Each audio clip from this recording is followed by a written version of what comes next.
Hindi ko gusto ang paraan ng pagtingin-tingin sa akin ng tatay mo, Teban. Di ba sinabi ko naman na sa'yo yan nung nakaraan pa? Ganun ba talaga kahirap sa'yo na pagsabihan siya? Ano ka ba naman, Gina? Bakit ba pinag-iisipan mo ng masama ang tatay? Ganun lang talaga siya tumingin. At alam mo namang may diferensya sa mata, hindi ba? Malabo na. Pero hindi dapat ganun tumingin ng taong malabo ang mata. Masyado siyang malagkit kung tumingin eh. Pakiramdam ko inuhubaran niya ako. Alam mo, hindi ko na rin alam kung saan ako lulugar sa'yo. Nung nakaraan si nanay ang nirereklamo mo kasi laging galit sa'yo. At panay kang napupuna. Ngayon naman sinisiraan mong tatay sa akin. Anong gusto mong iparating? Manyak siya, ganon. Oo, ganun na nga pinupunto ko. At sa oras na hindi mo magawa ng paraan yan at hindi mo pagsabihan yung tatay mo, talagang hindi ako magdadalawang isip na hiwalayan ka kahit kasal pa tayo. Hindi mo gugustuhin gawin sa akin yan, Georgina. Dahil sa oras na iwan mo ko, baka hindi mo matanggap kung anong kaya kong gawin sa'yo. Kahit ikamatay pa nating pareho.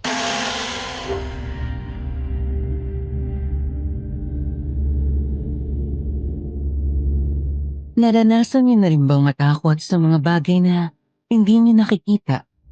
Tulad ng mga multo o masasamang elemento. Handa ka bang magbulag-bulagan at manahimik sa mga nangyayari sa paligid para lang hindi ka madamay at hindi ka mapahamak? O lalaban ka ba at maninindigan kahit pa itaya mo ang sarili mong buhay? Kung may kasagutan ka sa tanong kong iyan, i-comment mo na yan sa comment section sa baba. Kung gusto mong malaman kung bakit nga ba palaging pinagtatalunan nina Georgina at Esteban ang mga magulang ng lalaki, mangyaring pakinggan mo ang buong kwento hanggang dulo para masagot ang mga katanungang umiintriga sa'yo. Magandang araw po sa inyo, Miss Ligaya, at sa lahat ng mga nakikinig dito sa ating channel, Aswang Confessions. Itago niya lang po ako sa hindi ko tunay na pangalang Georgina. Ngayon po ay 45 anyos na ako at nangyari ito sa akin, higit 15 taon na rin ang nakalilipas. Kasal po ako noon sa asawa kong si Esteban at kami nakikitira sa kanyang mga magulang. Masasabi ko pong mabait naman siyang asawa. Nagkaroon lang kami ng mga hindi pagkakaunawaan nung nakasama ko na sa iisang bubong ang pamilya niya. Hindi po ako komportable. Pakiramdam ko laging may mga matang nakatingin sa akin kahit wala namang ibang tao sa paligid ko. Hindi ko rin maiwasang mabastos sa tuwing mahuhuli ko ang tatay niyang si Aristeo na laging nakatitig sa akin. Yun bang tinging malagkit na parabang kinuhubaran ang pagkatao ko? Hindi po ako nagkamali ng kutob sa kanya. Nang magsimula ang mga malalagim na nangyayari sa paligid namin, unti-unti kong nalaman kung anong klaseng mga tao ang pamilya ng asawa ko. Hindi sila pangkaraniwan at ang malalagkit na tingin ng tatay ni Esteban ay hindi lang dala ng mali niyang nararamdaman. Habang tumatagal ako sa poder nila, pinapanalangin kong masunog ang mga katawan nila sa impyerno dahil sa isang katotohanang hanggang ngayon, pinatataas pa rin ang balahibo ko. At ang nalaman ko tungkol sa kanila ay ang siyang iko-confess ko sa inyo.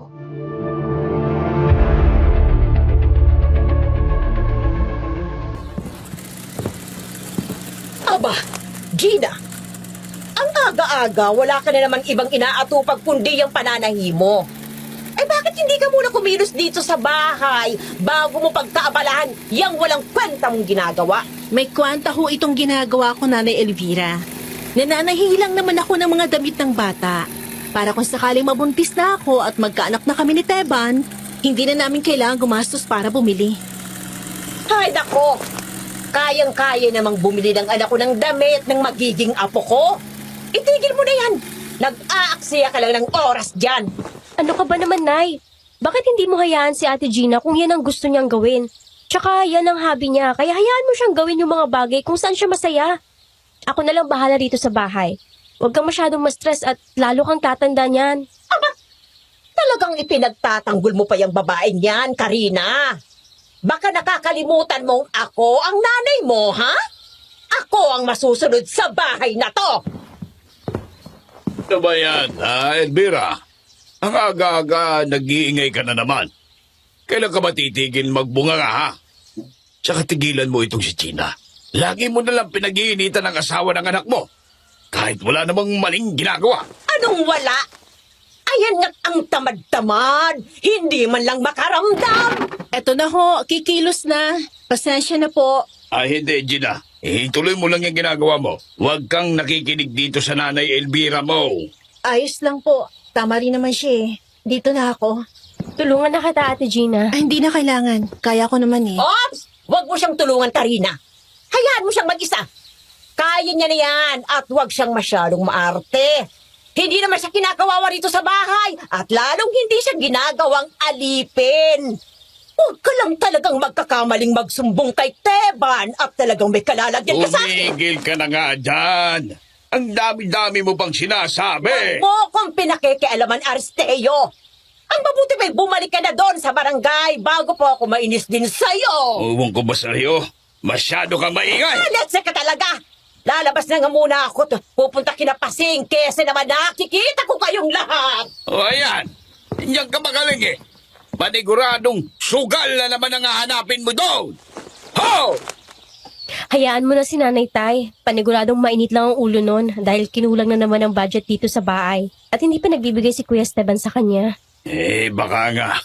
O siya, mabuti pa ibili mo na nga muna ako ng sigarilyo doon sa tindahan. Pati ko nai-stress sa nanay mo. Teka, Karina, sasama ako sa iyo. Huwag na, Te. Magsimula ka na maglinis dito sa bahay. Tapos pagbalik ko, tutulungan na rin kita. Saglit lang naman ako. Saglit lang. Oh, bakit parang hindi ka na naman yata mapakali maiwan dito, ha, Gina? Saglit lang naman siya.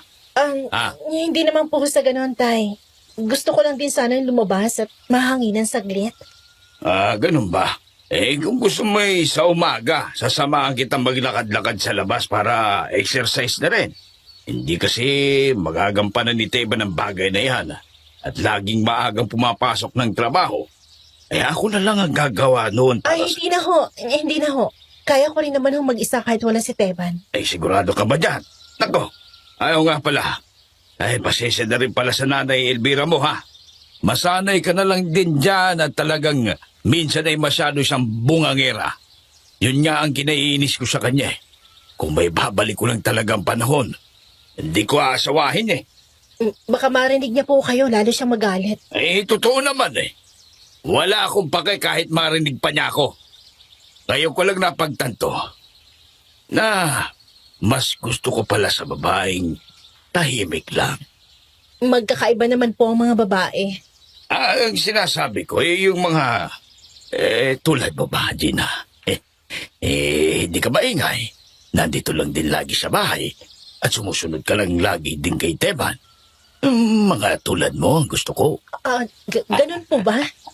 Ay, sige ho, pero dito na po muna ako sa kusina at magsisimula na ako sa mga gawain.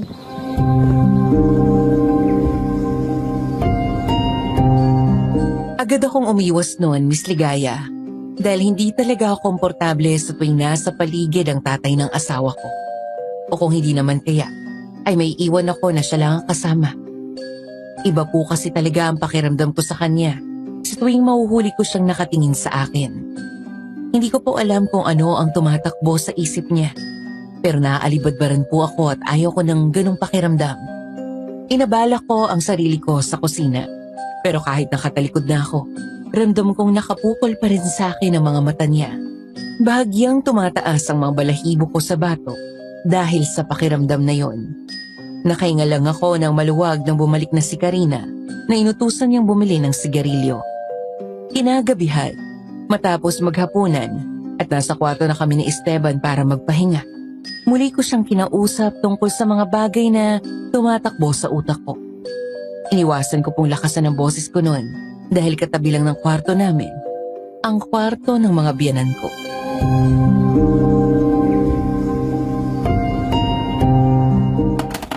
Teban, kailan mo ba ako ibubukod? Ilang beses pa ba natin pag-uusapan to, Gina?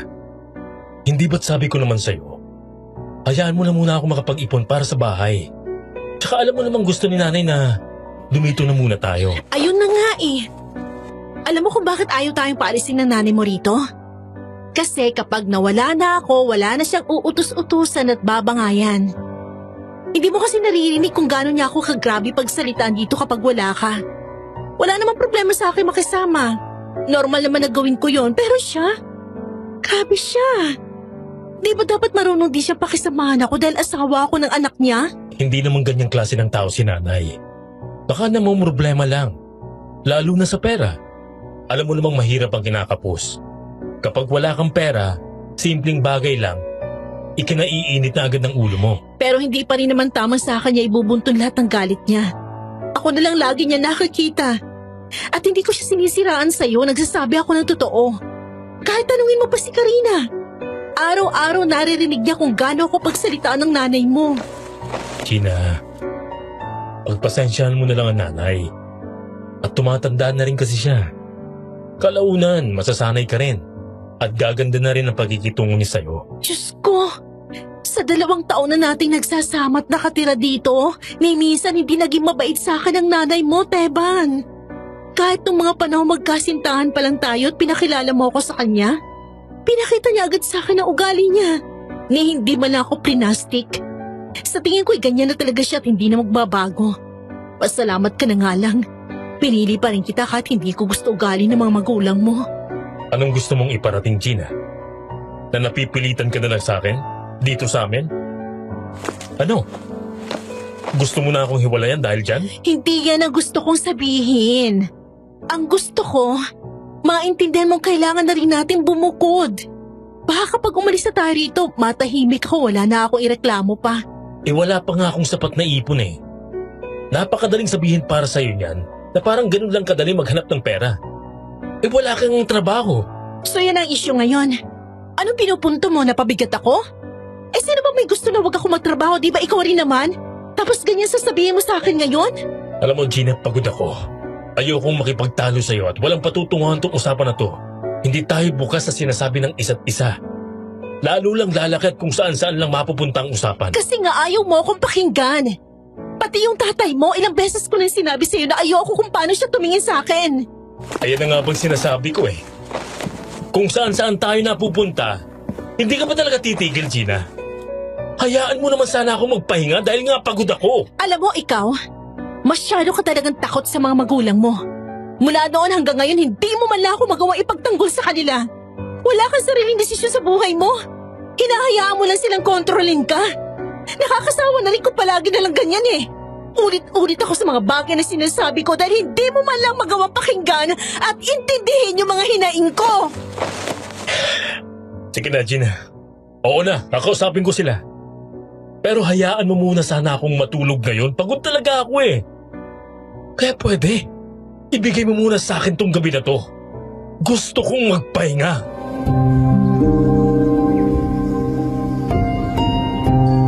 Hindi na ako nagsalita pagkatapos niyang sabihin yun. Tinalikuran ko siya at naramdaman kong niyakap niya ako mula sa likuran. Pero inalis ko lang yun. Sa totoo lang po, wala kaming ibang bagay na hindi na pagkakasunduan ni Esteban. Bilang sa daliri kung ilang beses kami nag-away tungkol sa ibang bagay. Pero pagdating sa mga magulang niya, yun lang ang madalas naming pagtalunan. Ayaw niya talaga akong pakinggan at lagi niyang ipinagtatanggol ang mga magulang niya. Takot na takot din siyang sumuway sa mga ito. At totoo po ang sinabi ko, 30 na siya. Pero hinahayaan niya pa rin kontrolin siya ng mga magulang niya na para bang wala siyang sariling desisyon sa buhay. 2:00 nang maramdaman kong bumangon si Esteban para pumasok na sa trabaho niya bilang tagakatay ng mga baboy. Nang mag-umaga, hindi ko na hinayaang mabungaan pa ako ni Nanay Elvira. Maaga akong kumilos at matapos ako at nakapagluto na para sa tanghalian. Nagkulong na ulit ako sa kwarto para hindi ko na rin makasalubong si Tatay Aristeo. 3:00 ng hapon nang makauwi ang asawa ko. Hindi ko siya pinansin kahit anong subok niyang kausapin ako para maramdaman niya talagang galit ako. At hinayaan niya na rin naman akong mapagtanto niyang kailangan ko muna ng espasyo at ayaw ko muna siyang makausap. Tandang-tanda ko po ang nangyari nung gabing yon, Miss Ligay. 9:00 yon ng gabi at nagdunovina ako sa kwarto habang nasa labas sina Esteban at ang pamilya niya.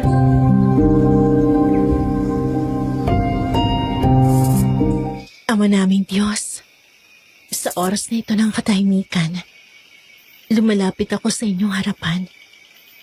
Ipinauubaya ko ang aking isip, puso, at lahat ang aking iniintindi. Naway maging kalugod-dugod ang panalangin kong ito. Gabayan po ninyo ako habang sinisimulan ko ang nobenang ito. Amen. Panginoon, patawarin mo po ako sa lahat ng aking pagkukulang. Sa mga salitang nakasakit, sa mga gawain hindi tama, at sa kabiguang magmahal ang buong puso. Linisin mo ako upang maging karapat-dapat sa biyayang... Mga kapitbahay! May patay! Ano yun? Anong nangyayari? Teban, anong nangyayari? Bakit narinig ko sumigaw si Aling Erlinda? Hindi ko rin alam. Narinig ko rin din siyang sumigaw. Tara, tingnan natin kung anong nangyayari. Bumalik kayo rito! Huwag na kayo makialam dyan!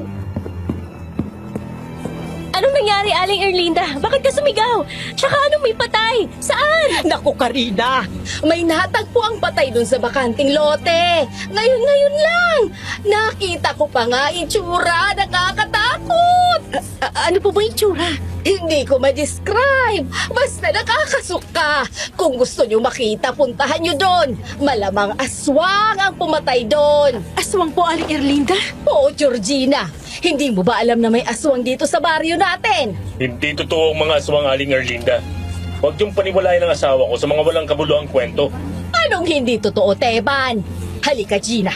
Ipakikita ko sa'yo kung anong sinasabi ko nang malaman mo kung anong kayang gawin ng mga halimaw na aswang na yan. Huwag mo nang isama ang asawa ko sa mga kalokohang sinasabi mo, Aling Erlinda. Walang aswang. Meron at ipapakita ko ang pruweba sa kanya. Teka, sasama ako. Gusto ko makita. Isa ka pa, Karina. Georgina, walang aalis. Manatili kayo rito. Tara po, Aling Erlinda. Gusto ko makita. Georgina! Bumalik ka rito!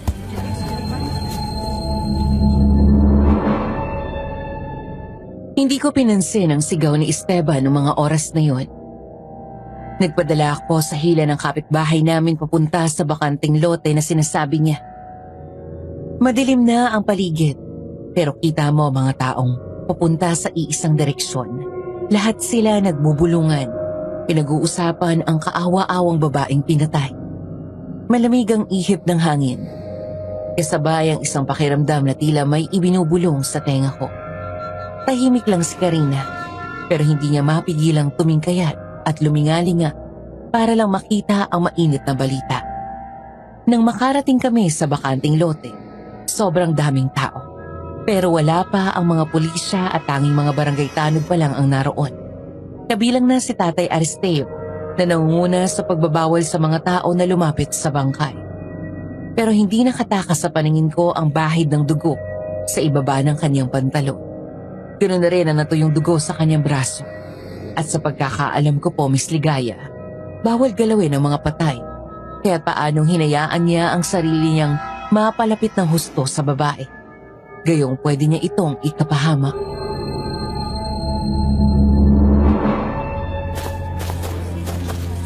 Ay, lumayo kayo! Lumayo kayo! Huwag kayong masyadong lumapit! Ayan, oh! Tingnan nyo ang sinasabi ko! Excuse me po. Excuse me. Tay, anong nangyari? Oh, bakit nandito kayo? Mga galit ang nanay ninyo! Diyos ko po, bakit ganyan ang itsura niya?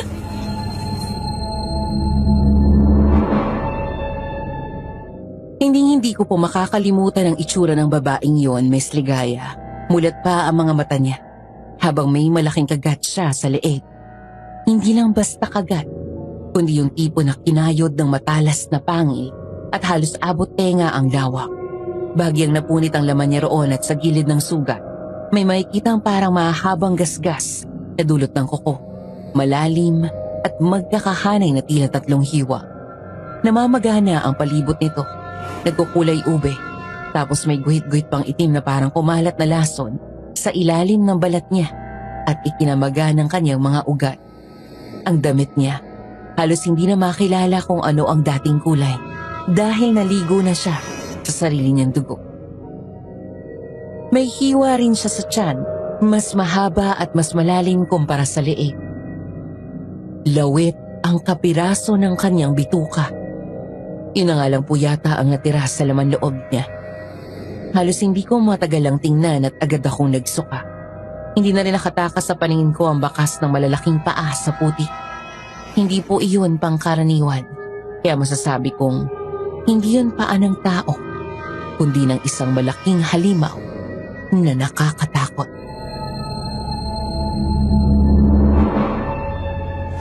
Sinabi ko na kasing huwag na kayong pumunta dito. Huwag mo nang tingnan yan. Umuwi na tayo. Karina, sumama ka na. Mabuti naman at sumunod ka rito, Teban. Hindi dapat nila nakikita ang ganito mga karumalduman na pangyayari. Umayo na kayo. Pero anong klase ng tao may kayang gumawa ng ganitong bagay? Nakakasuka! Aswang nga, Gina! Ayaw mo pa bang maniwala sa akin? Nakita mo naman ang nangyari sa babaeng to! Ay, tumigil ka nga dyan, Erlinda. Hindi ka lang talaga chismosa. Mahilig ka pang gumawa ng kung ano-anong kwento. Hay nako, ewan ko sa inyo! Nandyan na sa harap nyo ang magpapatunay sa aswang. Ayaw nyo pang maniwala.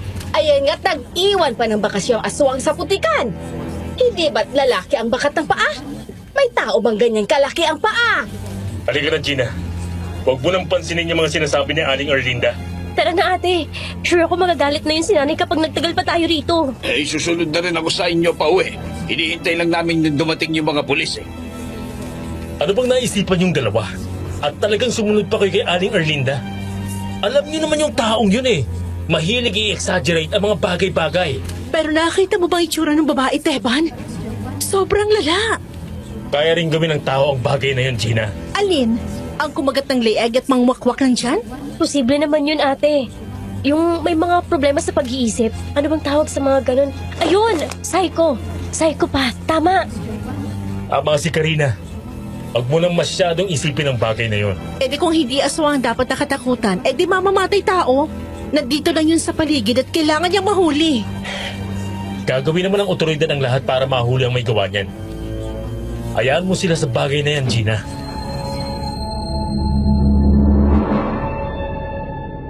Hindi na ako nagsalita. Ayaw ko na rin kasing ipaglaban kung anong akin. Dahil alam ko naman, hindi rin ako pakikinggan ni Esteban. Umuwi kami at agad kaming kinagalitan ni Nanay Elvira na kulang na lang. Mapatid na ang alangalan niya sa pagsigaw.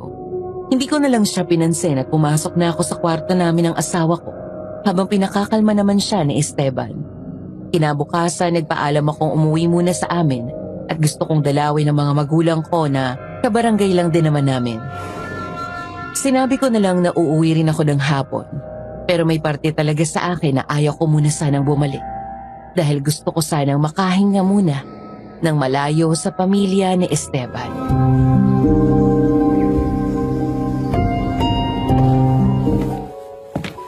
Mabuti naman at napadalaw ka rito sa amin, anak.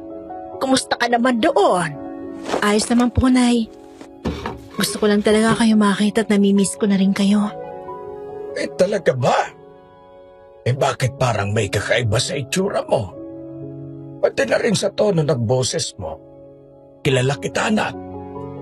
Kaya kung may problema ka sa asawa mo sa pamilya, magsabi ka sa amin. Kakampi mo kami. Huwag ka magdalawang isip. Tama ang tatay mo, Gina. Kaya kung may bumabagabag man sa'yo, sabihin mo na sa amin. Lagi rin kami nag-aalala sa'yo doon kung ayos ka lang ba at hindi ka nila inaalipusta.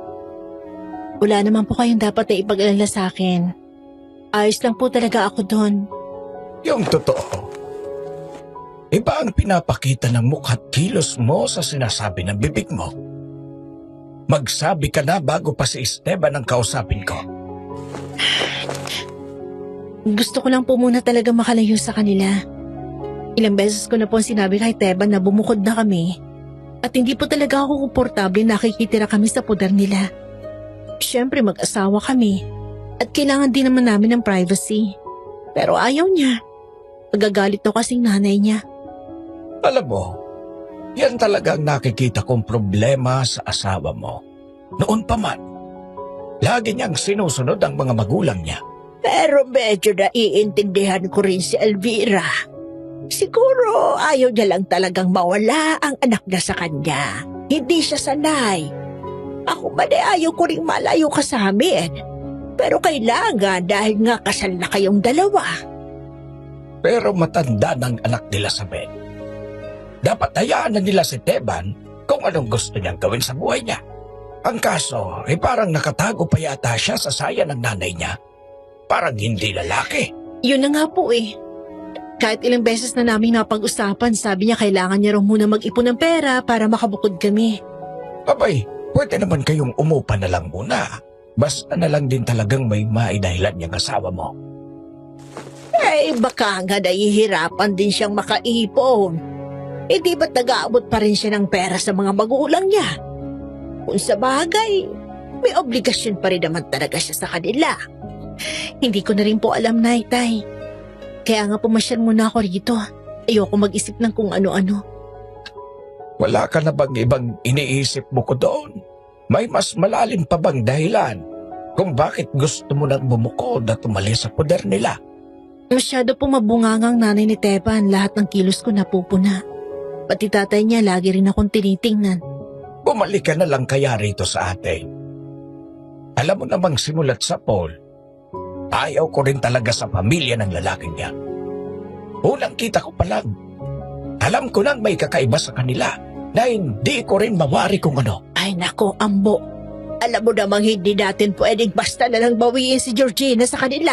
Kasal silang dalawa ni Teban. Ayun na nga eh. Sana hindi ko na lang ibinigay sa kanya ang kamay ng ating anak. Tingnan mo nga't parang masyadong mabigat ang dinadala niya sa buhay niya ngayon. Kung gusto mo, anak, dumito ka na muna ng ilang araw o kahit isang linggo. Sabihin mo ay magbabakasyon ka lang. Hindi po papayag si Teban. Malamang susundin ako nandito. Maiintindihan ka rin naman siguro niya. Hindi naman ibig sabihin noon na hindi ka na babalik. Hindi ko po alam, Nay. Anak, kung hindi ka pa handang magsabi ng lahat ay ayos lang. Ang importante, nandito ka ngayon. Salamat po. Gusto ko lang talagang huminga. Masyado na po mabigat sa bahay nila eh. Kung gano'n dito ka na muna, walang pipilit sa'yo. Kapag handa ka nang harapin si Teban o pag-usapan ulit, nandito lang kami. Opo, dito muna po ako. Kailangan ko lang ng konting panahon. O ayun, yan lang naman ang gusto naming marinig na nag-aalala ka rin para sa sarili mo. At kung sa tingin mo sumusobra na rin sila, huwag kang matakot ipaglaban ang sarili mo, ha? At Gina, kahit anong problema yan, hindi mo kailangang akuin mag-isa. Nandito lang kami ng nanay. Sabihin mo lang kapag handa ka nang sabihin lahat ng tumatakbo dyan sa utak mo. Opo, Itay. Salamat po. Kahit paano, gumaan yung pakiramdam ko. Ay, mabuti kung ganon. Ang mabuti pa siguro kumain na muna tayo.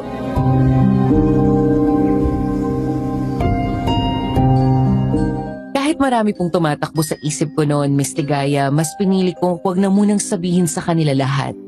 Dahil ayaw ko ring magkagulo kung sakali.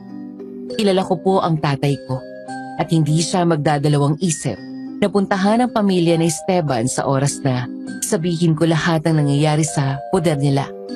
Ayoko rin naman po magkagulo ang mga pamilya namin. Dahil kahit na hindi kami nagkakasundo ni Teban sa ibang mga bagay, nananaig pa rin naman ang pagmamahal ko sa kanya. Ayos naman po sa akin ang mga oras na yon na kahit papaano, nakalayo ako sa kanila kahit saglit lang. Nang sumapit ang hapon at tila masyado na akong nagiging komportable sa bahay nila nanay at tila ayaw ko nang bumalik sa bahay nila Teban, bigla namang dumating ang kababata kong si Ramil.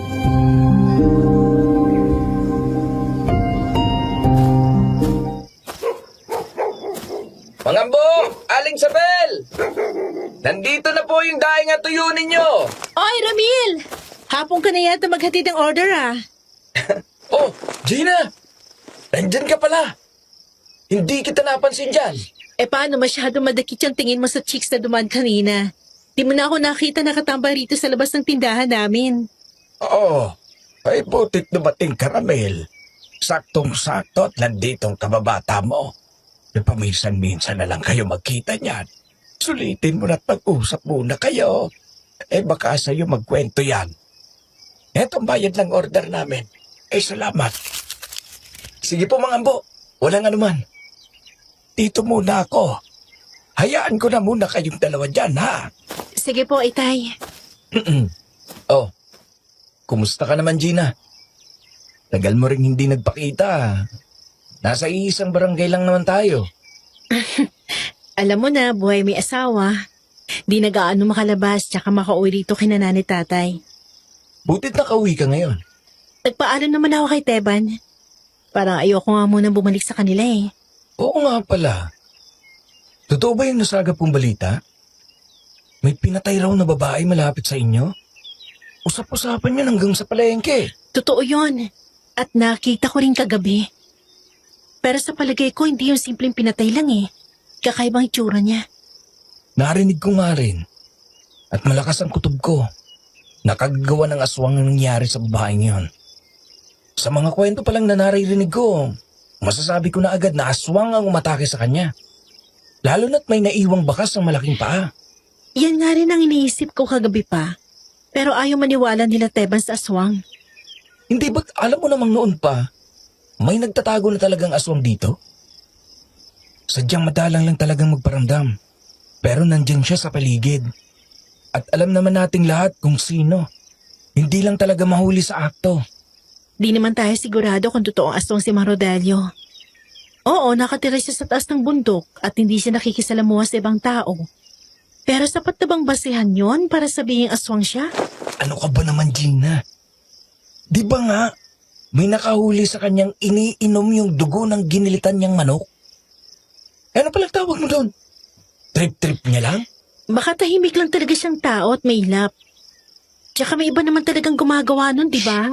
Huwag ka muna maingay. Ayan at dadaan siya sa harap natin. Ay, teka. Bakit parang palapit dito sa atin?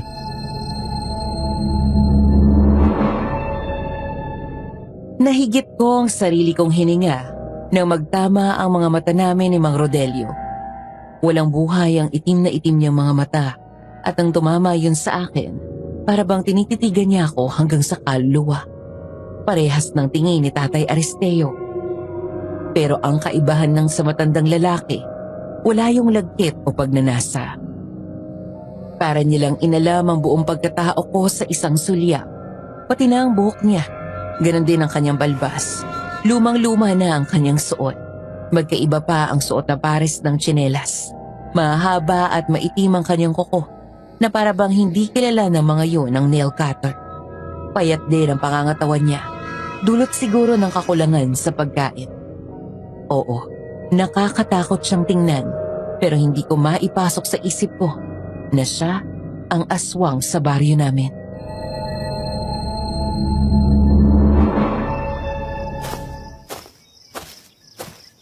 Maaari ba akong bumili? Uy, Gina! Pabili raw siya. Ano po yun? Meron ba kayong kandila? Yung kulay itim at pula? Teka lang ho hindi ko kasi sigurado kung may ganyang kulay kami ng kandila. Titingnan ko muna po. Tsaka isang bote ng gas. Makikisuyo na rin. Ay, opo, sandali lang. Oh, anak, anong hinahanap mo dyan? Itim na kandila na, tsaka po pula. Tapos gas na rin daw po sang bote. Si Rodelio yata ang bumibili. Heto, sakto ang ibabayad dyan. Hindi mo na kailangan suklian. Yan lang naman ang lagi niya binibili rito sa atin. Siya balik na ako sa kusina at nagluluto na ako ng hapunan natin. Sige na, salamat. Heto na po, Mang Rodelio. Salamat, Iha. Mag-iingat ka. Po? Anong ibig niyo sabihin? Wala naman. Pero ba'y naaamoy akong kakaiba sa'yo? Kaya mag-iingat ka. Mabango ka para sa mga aswang. Shit, Gina, ang creepy. Kandilang itim at pula. Tas gasolina. Para saan yun? Shh, baka marinig ka niya. Di pa siya nakakaliyong gaano. Saan niya naman gagamitin yun, Gina? Tsaka yung mga sinabi niya sa'yo, parang niya na rin inaamin na siya ang aswang. Kasasabi niya mabango ka raw. Tumigil ka nga muna. Nangingilabot na rin ako. Kaya talaga kailangan mo nang mag-ingat. Baka ikaw nang susunod na biktimahin ng aswang. Ano ka ba, Ramil? Lalo mo lang akong tinatakot eh. Anong oras na, Gina? Wala ka bang balak umuwi? Teban, Uy, pre. Ikaw pala. Umuwi na tayo. Kanina pa ako naghihintay sa iyo sa bahay. Hindi ka naman nagsabi sa akin hindi ka uuwi. teka lang ha, hindi pa ako nagpapaalam kina nanay at tatay. Magpaalam ka na, bilisan mo. Hindi ka ba man lang magpapakita sa kanila? Bakit kailangan kong magpakita? Respeto ang tawag doon, Teban. Ay, dumating ka na pala, Esteban. Sinusundo mo na ba ang anak ko? Bakit hindi na lang kayo rito kumain nang makausap ka rin namin? Ikaw din, Ramil. Hindi na. Sinundo ko lang talagang asawa ko. Nag-aalala rin ang mga tao sa kanya sa bahay. Talaga lang nga. Sigurado ka ba dyan sa sinasabi mo? Tay, sige na ho. Uwi na ako kina Teban.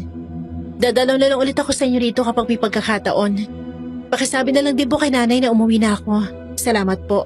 Teka, pre. Si Georgina, bantayin mo, ha? Baka kasi may kung ano mangyari sa kanya. Hindi mo ko kailangan sabihan o turuan. Alam ko kung paano babantayan ang asawa ko. Hindi ko hahayaang may mangyaring masama sa kanya. Mawalang galang na po, Tatay Ambo. Iuuwi ko ng asawa ko.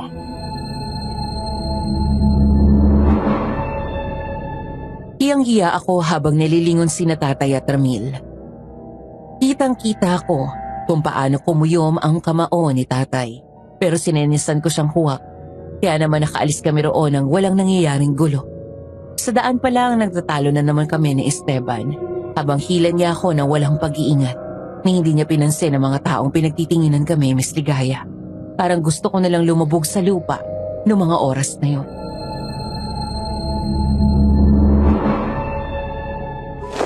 Kaya siguro ayaw mo pang umuwi. Dahil enjoy na enjoy kang kausap yung Ramil na yun, oh. Ano ka ba? Kaibigan ko yon, kababata ko. Akala mo ba hindi ko napapansin noon pa man? Kung paano ka tingnan ng lalaking yon? May gusto siya sa'yo. Wow! Buti pa ikaw alam mo, ako hindi. Lalong wala rin siya sinabi sa akin tungkol sa bagay na yan. Paano niya sasabihin sa'yo? Eh alam niya namang may asawa ka na. Yun naman pala eh. Kasal na ako sa'yo, Teban. Ano pa ikinatatakot mo? Wala na dapat. Kahit na. Hindi ko gustong nakikitang kasama mo yon. Eh ikaw, ni hindi mo nirespeto yung magulang ko? Di mo man lang binati? Nagpakita ka agad ng ugali mo, hindi ka nagmano. Basta gusto mo na lang ako hilahin pa uwi. Dahil pinangunahan na ako ng selos. Tapos ganun pa sinabi ng lalaking yon? Bakit siya nangingialam? Tumigil ka na nga. Iyoko na makipagtalo sa'yo. Kinakausap pa kita, Georgina.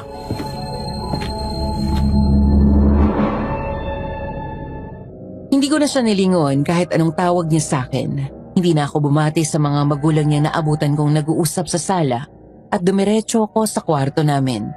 Pabalagbag ko pang naisara ang pinto at sinigurado kong nakalak yon para hindi makapasok si Esteban. Sawang-sawa na po talaga akong makipagtalo sa asawa ko noon, Miss Ligaya. Ilang araw ko rin siyang hindi kinausap. Maging ang mga magulang niya iniiwasan ko. Pero si Tatay Aristeo, panay ang lapit sa akin. Isang araw habang nasa kusina ako, nakaramdam ako ng matinding pagkahilo at pakiramdam ko'y bigla ako matutumba. Ilang araw ko na rin yung nararamdaman at minsan ay naduduwal din ako. Napahawak ako sa mesa at agad akong hinawakan ni Tatay Aristeo para alalayan.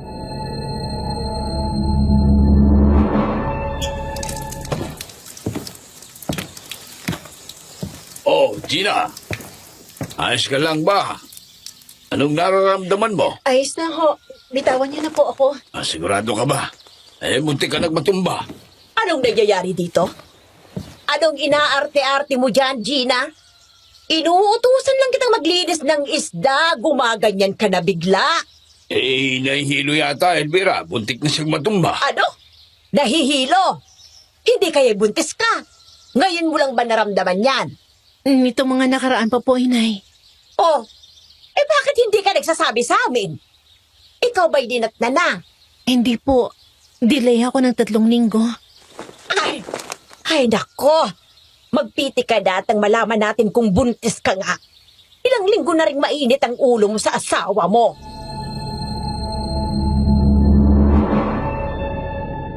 Parang bigla pong nag-iba ang ihip ng hangin noon, Miss Ligaya. Kita ko ang saya sa mukha ni Nanay Elvira habang inaabot sa akin ang pregnancy test kit. Samantalang si Tatay Aristeo, halos hindi ko mapangalanan ng reaksyon kung masaya ba o naiinis. Nang subukan ko ng umihi, hinintay namin kung ano magiging resulta at si Nanay Elvira pa ang unang-unang tumalon sa tuwa nung lumabas na positive na buntis nga ako.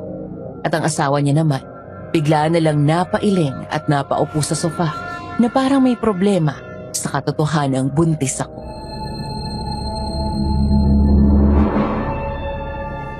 Itong matagal ko nang hinihintay ang mabuntis ka. Buntis? Sino hong buntis, Nay? Itong Ate Georgina mo buntis. Magkakaapo na ako.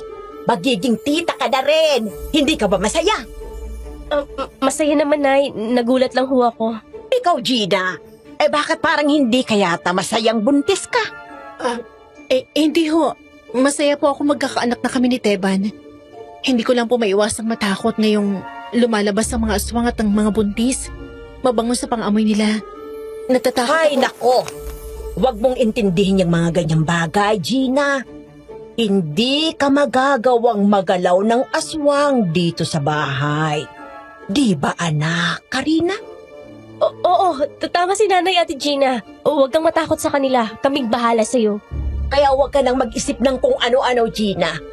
Kahit buntis ka kailangan mong kumain ng tama. Magluluto ako ng sopas mamaya. Paborito mo yun, di ba? Opo, Nay. Salamat po. Ate, gusto mo ng prutas? May mansanas pa sa ref. Ihahanda ko para sa'yo. Huwag na, Karina. Ayos lang ako. Hindi pwede ang ayos-ayos lang. Huwag mong tanggihan ang pag-aalaga namin. Buntis ka na. Iba ng pangangailangan mo at matagal na rin naming hinihintay ang pagsibol ng isang sanggol sa pamilyang ito. Sige po kung ganon. Ay, hindi naman kailangang sobrang alagaan yan. Buntis lang naman. Hindi naman sa baldado o mahina. Tay, ano ba? Buntis si Ate Gina. Natural lang naalagaan siya. Ayaw mo ba yun? Oo nga. Ano pag sinasabi mo dyan, Aristeo? Magkakaapo na tayo.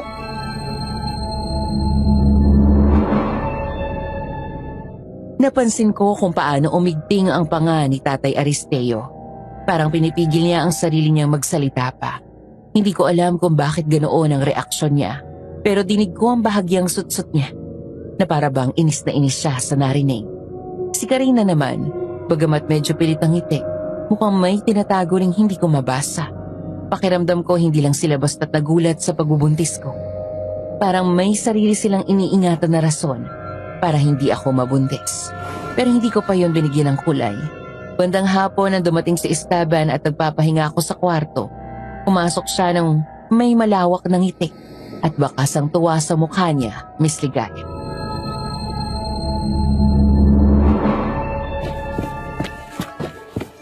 Gina, totoo ba yung sinabi ni nanay sa akin? Buntis ka? Oo. Kanina lang din namin nalaman. Diyos ko, Gina. Hindi mo alam kung gaano ako kasaya. Halika rito. Payakap ako. Teka, Teban. Nahihilo pa ako eh. Pasensya na. Sobrang saya ko lang. Matagal kong hinintay ang pagkakataong ito. Salamat, Gina. Salamat. Sana nga magiging maayos ang lahat lalo na't Huwag mo lang problemahan yun. Iwasan mo na mag-isip ng kung ano-anong bagay na hindi makakabuti para sa'yo. Kakayanin ko lahat. Para sa inyo ng anak natin. pero parang may kakaiba sa inaasta ni tatay eh. Parang di naman siya masaya. Wala yon. Baka na-surprise lang masyado. O baka naiiyak sa tuwa. Alam niyang darating sa punto magkakaroon tayo ng anak. At kailangan niya rin magkaapo. Dahil kung hindi, wala siyang papasahan ng... Basta, sigurado ako natutuwa yon. Si Tati Aristeo? Tuwang-tuwa? Ewan ko doon. Pero huwag ka muna ma-stress. Bawal sa buntis yan. Basta ako, sobrang saya ko. Sobra.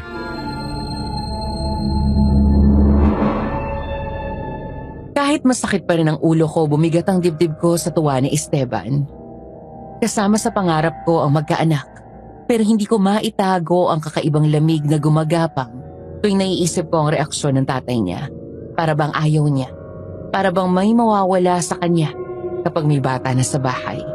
Pero simula po ng araw na yon, Miss Ligaya, tuluyang nagbago ang pakikitungo sa akin ng nanay niya. Parang biglang bumaliktad ang mundo at nagiging mabait na siya sa akin. Wala siyang ibang gusto kundi maging maayos ang bata.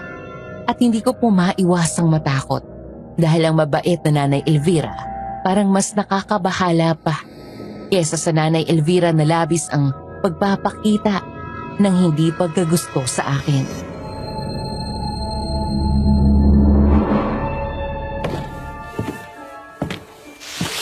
Ate Gina, huwag ka na maglinis. Ako na dyan. Sanay na ako rito, Karina. Kaya ko pa naman. Hindi ate, huwag ka na umangal. Paano ko pag natumba ka ulit? Ako nang bahala rito. Umupo ka na muna. Magpahinga ka na lang. Sigurado ka? Oo, promise. Umupo ka na lang. Tama si Karina. Hindi ka dapat napapagod ngayon. Ako na sa labada. Huwag kang gagalaw ng sobra. Nay, salamat po talaga. Hindi po ako sanay na ganito kayo sa akin eh. Ay makakaapo na ako eh. Natural lang na bumait na ako. Dahil dala-dala mo sa sinapupunan mo ang bubuo sa pamilya namin. Natin, Georgina. Ay, Tay, may problema ho ba? wala. Basta mag-iingat ka. Palagi kang mag-iingat. Kahit saan ka magpunta. Tay, lumabas ka na muna. Nagwawalis pa ako dito. Wala naman akong sinasabi. Ramdam kong may tensyon sa paligid. Kung paano tumingin si Tatay Aristeo, mailap, madilim, at parang napipilitan. Kung paano tumutulong si Nanay Elvira, mabait na hindi ko alam kung peke o totoo. At si Karina, sobrang maalaga pero may biglang pagsulpot ng labig sa tono niya kapag nakatalikod ako. Isang gabi nagtungo ako sa kusina para magtimpla ng gatas dahil may ilang gabi na rin akong hirap sa pagtulog noon.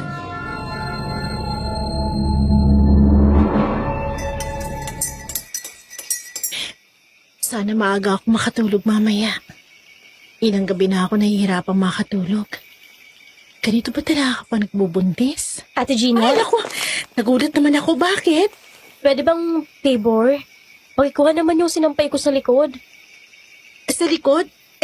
Madilim na, Karina. Masama kasi yung pakiramdam ko. Nanlalambot ang mga tuhod ko eh. Kailangan ko suotin yung blouse bukas. Nasa puno lang yung sampayan, di ba? Hindi naman ganun kalayo. Oo, pero wala ka na bang ibang maisusuot? Ate naman, saglit lang yun. Please, ikaw na lang kumuha. Gina? Ano pang ginagawa mo dyan? Pumasok ka na rito sa kwarto. Huwag mo na muna siyang tawagin, kuya. Ipapakuha ko lang yung sinampay ko. Huwag mong pagawain si Gina. Akong bahala sa kanya. Huwag kang makialam.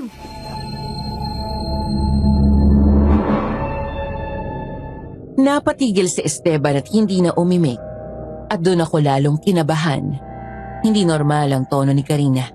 May diin, may pagmamadali, may kung anong hindi maipaliwanag na lamig. Parang kailangan niya yung damit na yon sa oras ding yon. Wala akong nagawa kundi pagbigyan siya sa gusto niya.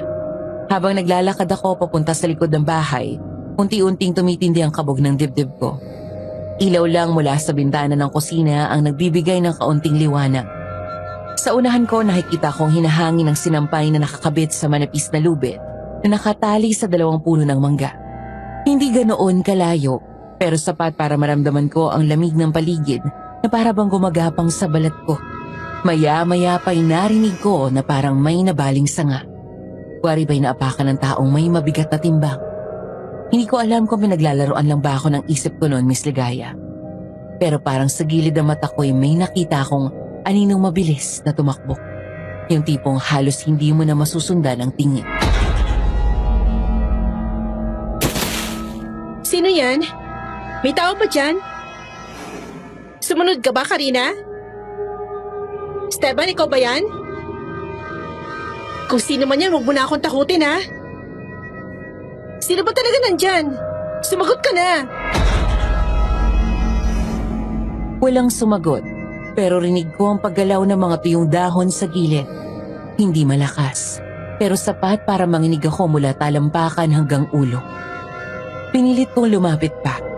Hawak ang tiyan ko, iniisip ang bata sa loob ko. Ayaw ko matakot o magpanik. Pilit ko pong nilakasan ang loob ko noong mga oras na yon. Ang nasa isip ko lang, Kailangan kong makabalik agad sa bahay. Hindi ako mapakali.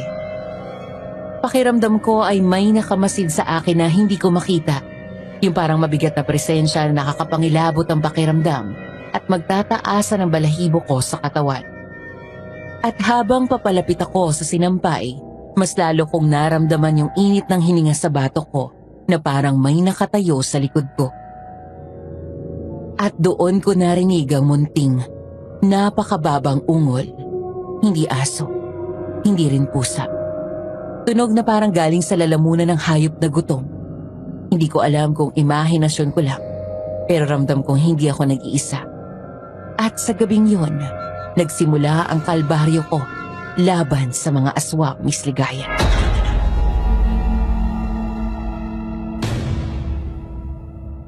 Sino yan?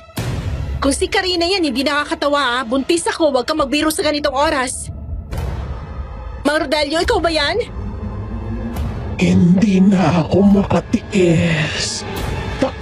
Takam na talaga ako sa'yo. Diyos ko, Mang Rodalio, ikaw ba talaga yan? Bakit ibang boses mo? Pang babae? Kung sino ka man talaga, huwag mo na subukang atakehin ako! Si Mang Rodelio ang unang pumasok sa isip ko noon dahil siya ang pinaghihinalaang aswang sa baryo. Tumigil ako sa paghinga ng sumuot sa ilong ko ang amoy. Masangsak, parang pinaghalong dugo at nabubulok na karne. Ang paligid biglang parang lumiit. Ramdam ko sa balat ko ang lamig ng hamog. Narinig ko ring pabilis na ang tibok ng puso ko. Pumipintig sa tenga at nakakabingi. Sa gilid ng paningin ko gumalaw ang anino. Mahaba ang braso. Matalim ang mga galaw pero nakayuko. Hindi ko makita ang mukha niya, pero kita ko ang gilid ng balikat niya. Balat na parang bitak-bitak at mamasa-masa, nangingintab sa liwanag ng buwan. Mang Rodalio, huwag ka lumapit ng ganyan. Kung may kailangan ka, pwede naman natin pag-usapan. Wala tayong problema. Pero gusto kita, Gina. Gusto kitang kainin. Ang sarap-sarap ng amoy mo. Hindi nakakasawa. Huwag mo ako sasaktan. Buntis ako. Yan nga ang gusto ko. Buntis. Masarap. Malasa. Napakalinamnam mo sigurong hapunan, Gina. Ilang araw kong tiniis na huwag kang lapitan. Pero napapagod na akong panoorin ka lang. Si Mang Rodelio ka ba talaga? Bakit alam mo pangalan ko? Ano yan? Hindi na ako nakagalaw. Sa harap ko bumagsak ang nilalang. Hindi ko maaninag ng buo. Pero ang tunog ng paglapag ay parang katawan na puno ng galit at gutom. Amoy ko ang init ng hininga nito. Parang asukal na nasunog. Halong panis na dugo. Sa dilim narinig ko ang paglanghap niya. Malalim, mabagal. At tuwing humihinga siya, lalong nag-iiba ang amoy ng paligid. Nang umangat ang ulo niya, nakita ko ang kurba ng panga. Masyadong matulis, masyadong mahaba para sa tao. Pero ang buhok niya, mahaba, makinis sa dulo. At napagtanto kong hindi siya laki kundi isang babae. At doon ako nanlamig. Sa buong buhay ko, halos hindi ko inakalang darating sa puntong makakaharap ako ng isang aswang misligaya. Pero sa bawat paglanghap niya, para bang sinusuri ang amoy ko, lalo na ang tiyan ko. Na para bang alam niyang may buhay na mas sariwa pa sa loob. Naramdaman ko ang dulas ng pawis ko sa batok ko na nalalamig. Ang dila niya nakalawit at naglalaway. Akala ko mamamatay na ako ron. At nang lumapit siya ng ilang dangkal mula sa mukha ko, naamoy ko ang laway niya. Mainit, nakakapangilabot at amoy panis na dugo. Napapikit ako. Nanginginig at doon ko lang naalala ang isang bagay na hindi mawawala sa akin. Laging nasa bulsa ko, o hindi naman ay nakasabit sa damit ko. Ang rosaryong bigay sa akin ng nanay ko. Kinuha ko agad yon sa pag-asang yun ang makakapagligtas sa akin ng mga oras na yon. Sige! Subukan mo lumapit sa akin! At ano namang magagawa ng bagay na yan sa akin? Lumayo ka! Sinasabi ko sa'yo, lumayo ka! Hindi ka matutulungan ng Diyos na yan! Inutil! Huwag ka lumapit! Hindi ako papayag na makuha mong anak ko sa akin! Panginoon, tulungan niyo po ako laban sa masamang nilalang na ito! Hetong sa'yo, halimaw ka! Mamatay ka na! Sinampal ko ng buong lakas ang mukha ng nilalang gamit ang rosaryo. Kumalat ang amoy na parang nasusunog na balat, masangsang at umaalingasaw. Kumirot ang tenga ko sa lakas ng pag-atungal niya. Nagliyab ang parte ng mukha niya, pero hindi yun umapoy, kundi parang balat na natutunaw. Umatras siya, nanginginig, umuungol na parang pinaghalong hayop at sa bata. Sa liwanag ng buwan nakita kong may parte ng mukha niyang unti-unting bumabalik sa dati, pero hindi ko pa rin siya nakilala. Agad siyang tumalikod. Nangihina man ay sinubukan niyang tumakas papunta sa kakahuyan. Babalikan kita! Isinusumpa ko yan! Gina? Gina, nasaan ka? Teban, dito, dali! Patayin mo yung aswang! Bakit ngayong ka lang? Kanina pa ako sumisigaw, wala bang nakakarinig sa iyo sa akin? Patayin mo yung halimaw, sundan mo! Tulog na si nanay at tatay. Anong halimaw sinasabi mo? Ayun o! Di mo ba nakakita? Tumatakbo papunta sa kakahuyan? Hindi. Hindi ko alam. Teka lang. Teban, please, buntis ako! Papatayin ako ng aswang na yon! Kukunin niyang anak ko, patayin mo na siya! Hindi. Hindi ko pwede. Hindi ko kaya. Hindi ko kayang saktan yan. Ano ba? Halimaw yan, hindi yan tao, Teban! Pakiusap! Pakiusap, patayin mo! Napakaduwag mo talaga! Hindi mo man lang ako kaya ipagtanggol! Para sampat naging asawa kita!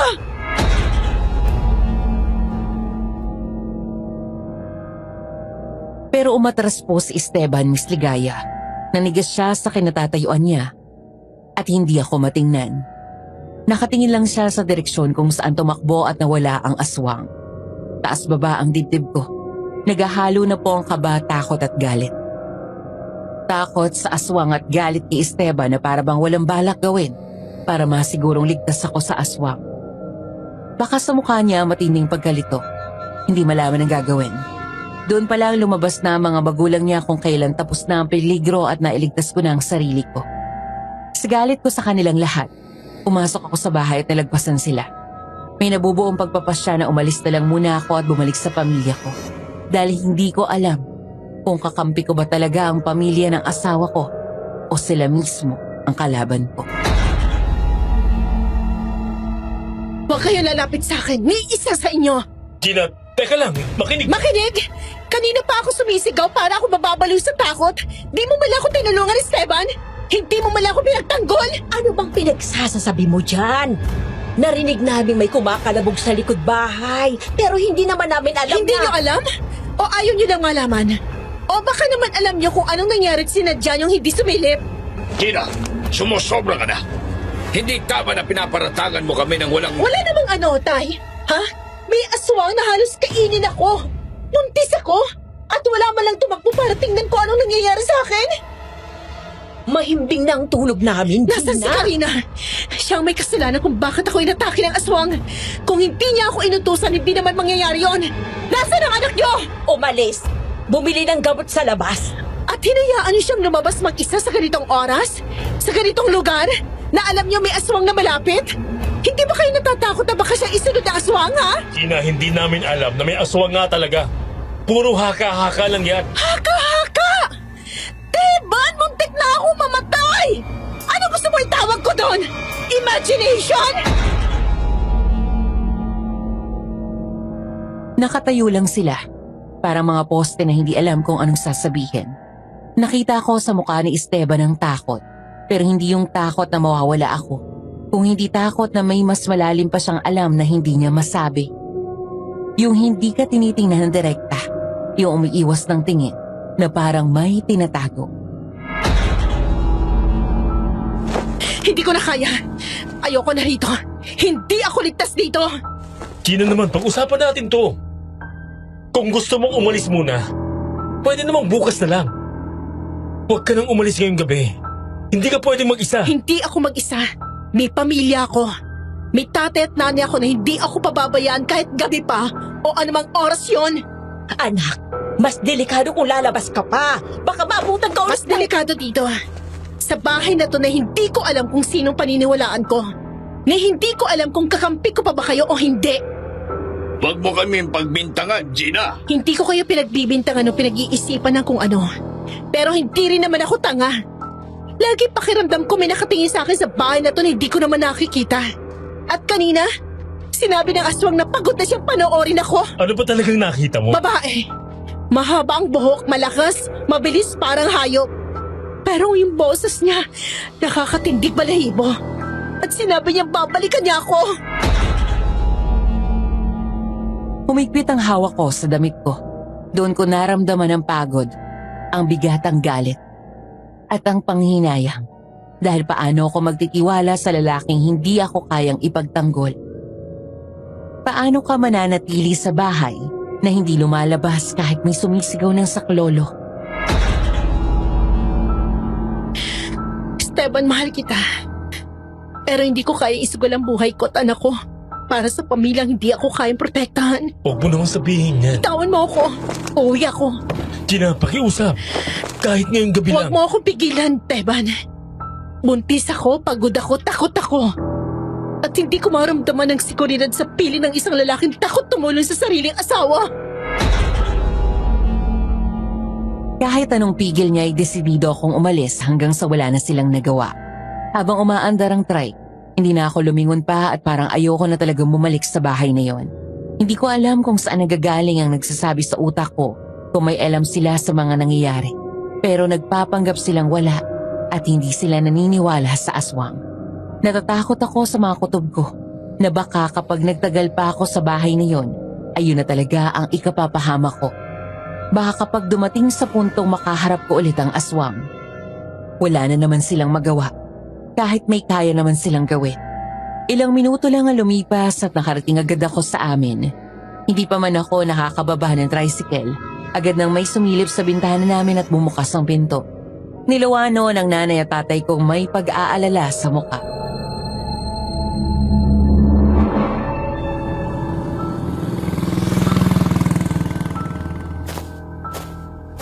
Anak, Georgina, anong nangyari at bigla kang napauwi? May problema ba? Tay, Nay, muntik na akong kainin ng aswang. Ay, Diyos ko, pumasok pa na rito. Bilis! Di wala malang lumabas sa kanila para tingnan ako, tulungan ako. Para sila mga nagmamaang-maangan. Anak, may napansin ka ba sa kanila? May kakaiba ba? Tay, hindi ko alam kung sinong kalaban ko ron. Pero sigurado ako hindi sila inosente. Buntis ko kasi ako eh. At natatakot ako hindi ako titigilan ng aswang na yun hanggat hindi niya ako nakukuha. Ay, Diyos ko, Ambo. Ilak mo ng mabuti ang mga pinto't bintana natin. Dalian mo. Oo, at sigurado akong aswang yon. Kaya dito ka na lang sa amin. Wala nang lalabas ngayong gabi. Nagpasalamat akong nakatulog ako ng panatag sa tabi ng mga magulang ko noon, Miss Ligaya. Hindi nila hinayaang makaramdam ako ng kahit anong takot habang nandoon ako. Kinabukasan, dumating ang kaibigan kong si Ramil na agad narinig ang balita mula kay tatay tungkol sa nangyari sa akin kaya ako umuwi.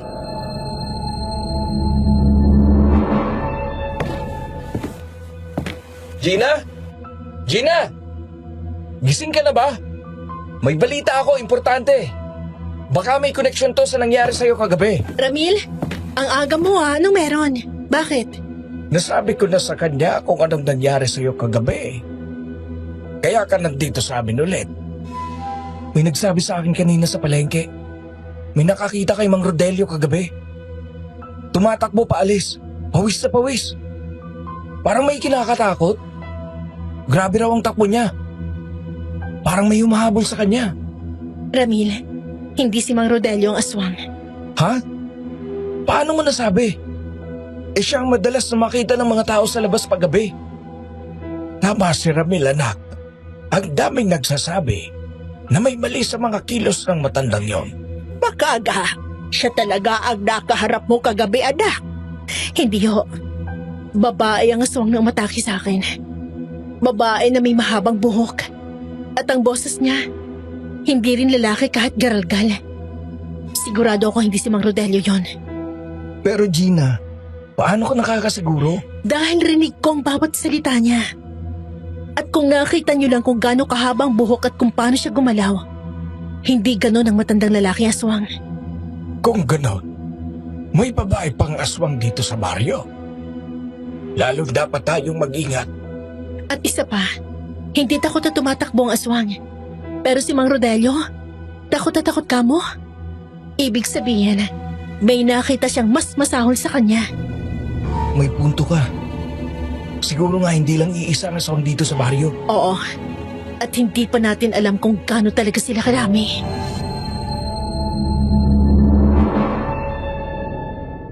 Napatingin silang lahat sa akin nung sabihin ko yon. Ang daming bagay ang gumugulo sa isip ko at hindi ko na alam kung ano pang dapat kong alalahanin. Gusto kong malaman kung sino ang mga aswang na nagtatago sa amin, pero natatakot din po ako, Miss Ligaya. Pero alam ko rin naman kung wala kaming gagawin, habang buhay na lang kaming matatakot. Hapon noon at hindi ko inaasahang pupunta si Esteban at sinusubukan niya akong kausapin.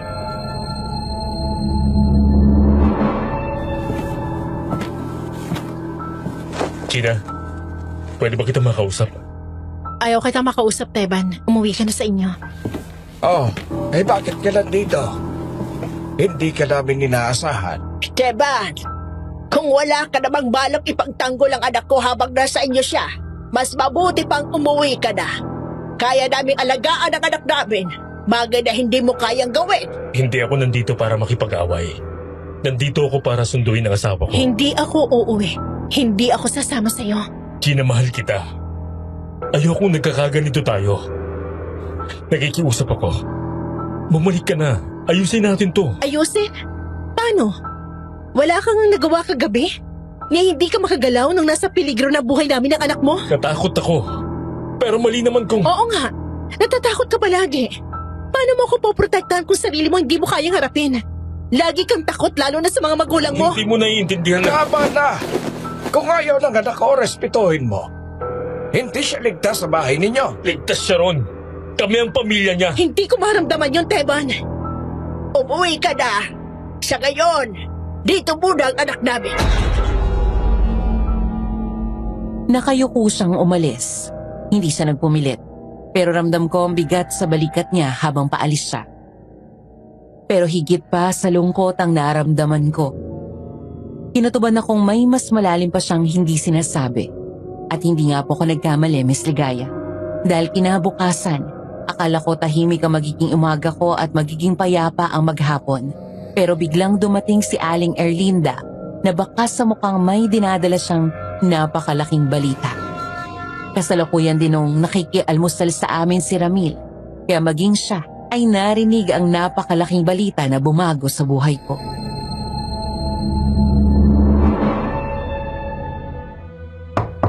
Tao po! Tao po! Georgina!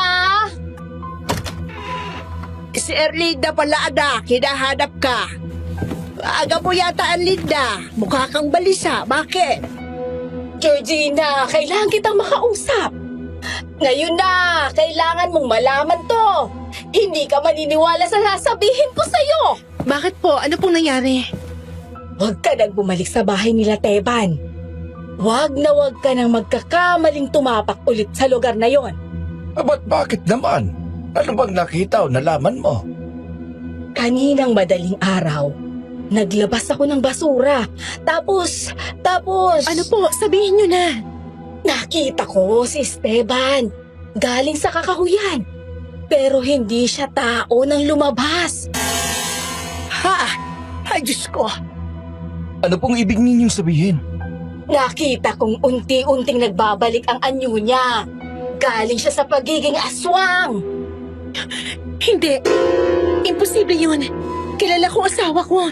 Nakita ko mismo. Hindi ako nagbibiro. Madalas ko na silang pinaghihinalaan noon pa. Dahil madalas ko silang makita tuwing hating gabi o madaling araw. Pero wala akong pruweba. Ngayon meron na.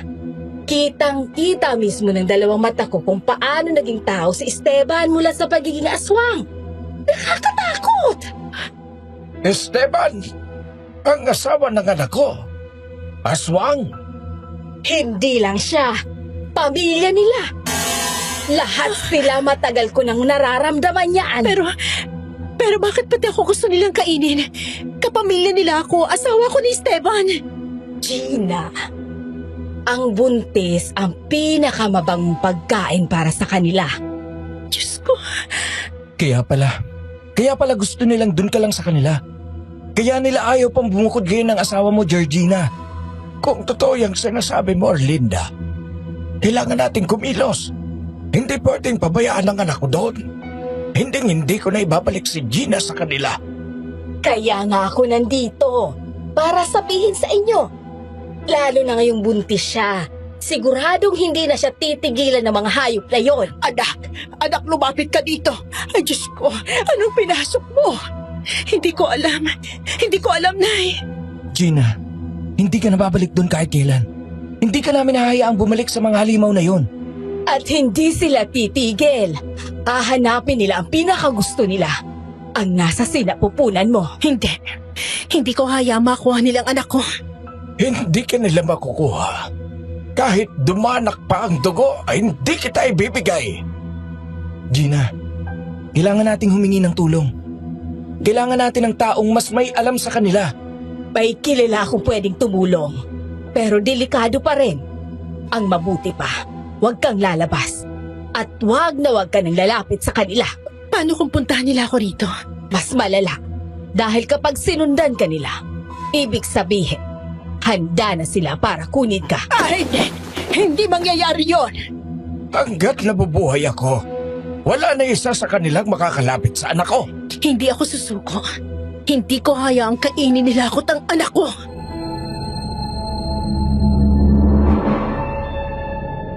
At doon nagsimulang mabuo sa loob ko ang takot na mas matindi pa sa lahat ng naranasan ko. Dahil sa wakas, may nagsabi ng katotohanan na hindi ko alam kung kaya ko bang tanggapin. Ang pamilya ni Esteban, ang pamilya ng asawa ko, sila ang tunay na aswang na matagal ko nang kinatatakutan at hindi ko yung lubos na matanggap sa sistema ko. Napakagaling nilang magtago at magpanggap. Dahil hindi man lang ako nakahalata na ang mga kasama ko ng 2 taon sa iisang bubong ay mga halimaw pala. Kinabukasan hindi pa man sumisikat ang araw ay narinig ko na ang malalakas na iyak mula sa labas. Iyak na hindi ordinaryo at tila may hindi magandang nangyari. Bumangon ako at naabutan ko sina nanay at tatay na nakayuko at namumutla. Ganon din si Ramil at kitang-kita ko ang lungkot sa mukha niya.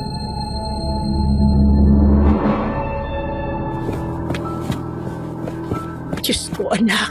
Si Erlinda. Wala na raw siya. Patay na siya, Gina. Sabi sa balita, kalunos-lunos daw ang sinapit. Parang pinunit-punit ang laman. Pero ang ulo, iniwan daw na buo. Hindi talaga sila titigil. Sinabi ko na, hindi sila titigil hanggat hindi nila nakukuha ang pinakagusto nila. Bakit si Erlinda pa? Wala naman siyang kasalanan at kinalaman. Siguro, dahil naging malapit siya kay Georgina. Siguro may nakakita sa kanyang kinausap niya si Gina kahapon. Ako dapat ang kinuha nila. Ako ang gusto nila. Ako may kasalanan nitong nangyari. Huwag mong sisihin ang sarili mo, anak. Sila ang halimaw, hindi ikaw. Kailangan nating maghanda. Kailangan nating maging handa para sa pagbabalik nila. Ramil, samahan mo ko sa bayan. Kailangan nating humingi ng mga pangontra sa albularyo. Masusunod po, Mang Ambo. Georgina, huwag kang aalis dito. Hindi ko mapigilan ang panginig ng buong katawan ko. Nagyakap kaming nanay nang umalis sina tatay at Ramil. Sinigurado naming nakasara ang lahat ng mga oras na yon. Kahit maaga pa naman. Taimtim kaming nagdasal na sana'y walang mangyaring masama sa amin. Hapon na nang makabalik sila tatay. Dala nila ang ilang bagay na halos hindi ako pamilyar.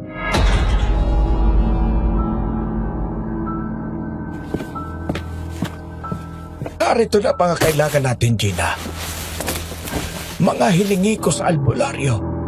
Sabi niya, ito raw ang pinakamabisang pangontra laban sa mga aswang. Ay ano ang mga yan, Ambo? amoy lupa at damo. Ito po ang pinagalo-halong gamot, Aling Isabel. May bawang, luya, at pinatuyong dahon. At etong pinakamahalaga, buntot pagi. Sabi ng albularyo, kapag nahagupit mo sila nito, masasaktan sila ng sobra. Ikakabit natin yan sa lahat ng bintana at pintuan. Ramil, tulungan mo ko. Magsaboy na rin tayo ng gasin at bawang sa bawat sulok ng bahay para makasigurado tayong walang aswang na makakapasok. Ay sige, tutulong na rin ako. Bakit ba umantong sa ganito? Ano bang kasalanan ko? Mali ako ng taong pinakasalan. Huwag mong hayaang manalo ang takot sa'yo, Gina. Kakayanin natin to. Basta tulong-tulong tayo. Hindi na ako natatakot dahil nandyan kayo. Pero hindi ko maiwasang isipin si Aling Arlinda. May mga bagay talagang hindi natin hawak, anak. Hindi naman natin na alam na gano'n ang mangyayari kay Erlinda. Ipanalangin na lang natin ang kanyang kapayapaan. Hindi na siya mabubuhay sa takot, sa piling ng Diyos. Kailangan nating maging matatag. Isa-isa nating paghandaan ang mga posibleng mangyari. Salamat sa inyo. Salamat at hindi niyo ko iniwan. Kami ang pamilya mo, anak. Sa pamilya, walang iwanan. Sige na. Gawin na natin ang dapat gawin. Dapat handa tayo bago magdilim.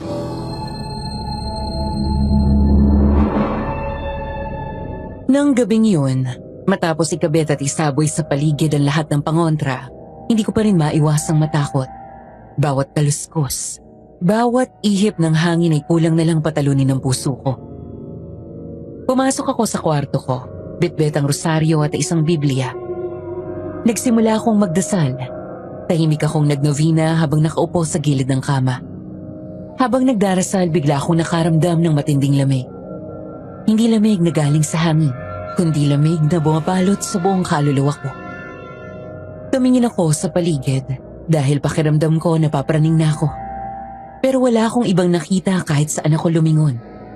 Ngunit ramdam na ramdam ko na tila may mga matang nakapukol sa akin, nag-iiwan ng pakiramdam na malamig. Ipinikit ko ang mga mata ko at pilit na itinuloy ang dasal. Pero ang bigat ng pakiramdam ay tila lalong lumalala. Naramdaman ko ang pagtindig ng aking balahibo. May kakaiba, may mali. Mabilis akong humiga.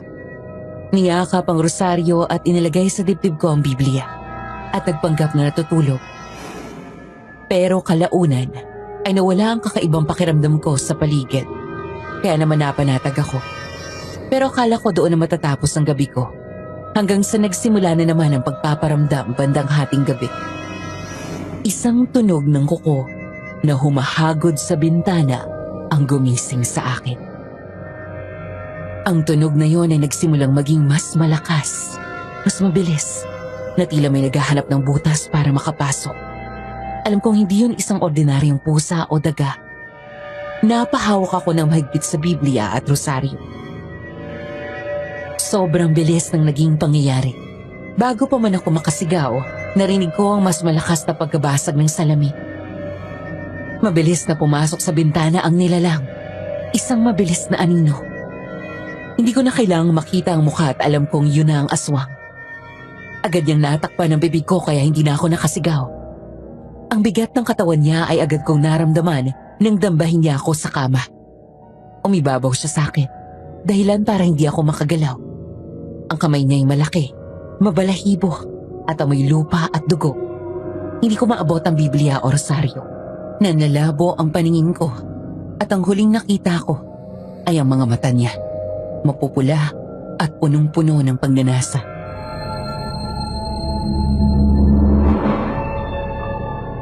Akin ka, Adang Bata. Sa akin lang kayo. Dapat sa akin kayo. Wala ka nang kawala, Georgina. Walang makakapigil sa akin. Hindi mo na kailangan ng anak ko. Mas masarap ako kesa sa kanya. Matagal na kitang gusto. Gusto kita, Gina. Kaya dapat akin ka. Hindi sa anak ko. Huwag ka mag-alala. magiging masaya tayo. Gabi-gabi, sisiguraduhin kong hindi ka matutulog sa takot. Maaari tayong magsimula ng bagong buhay. Malayo sa kanilang lahat. At sisiguraduhin kong walang mangyayaring masama sa'yo.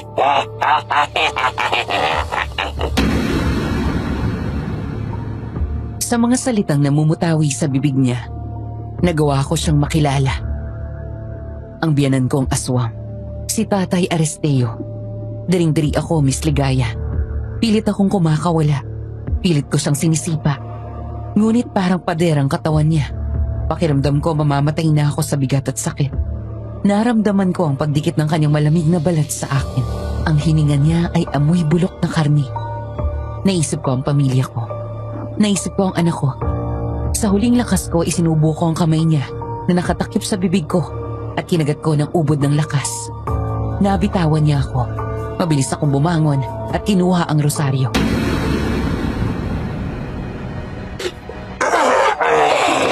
Imaw ka!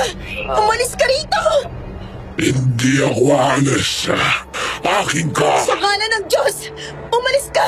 Hindi mo kami makukuha! Aray! Walang Diyos sa kwartong ito, Georgina. Ako lang. Ako ang Diyos mo. Ako ang sasambahin mo.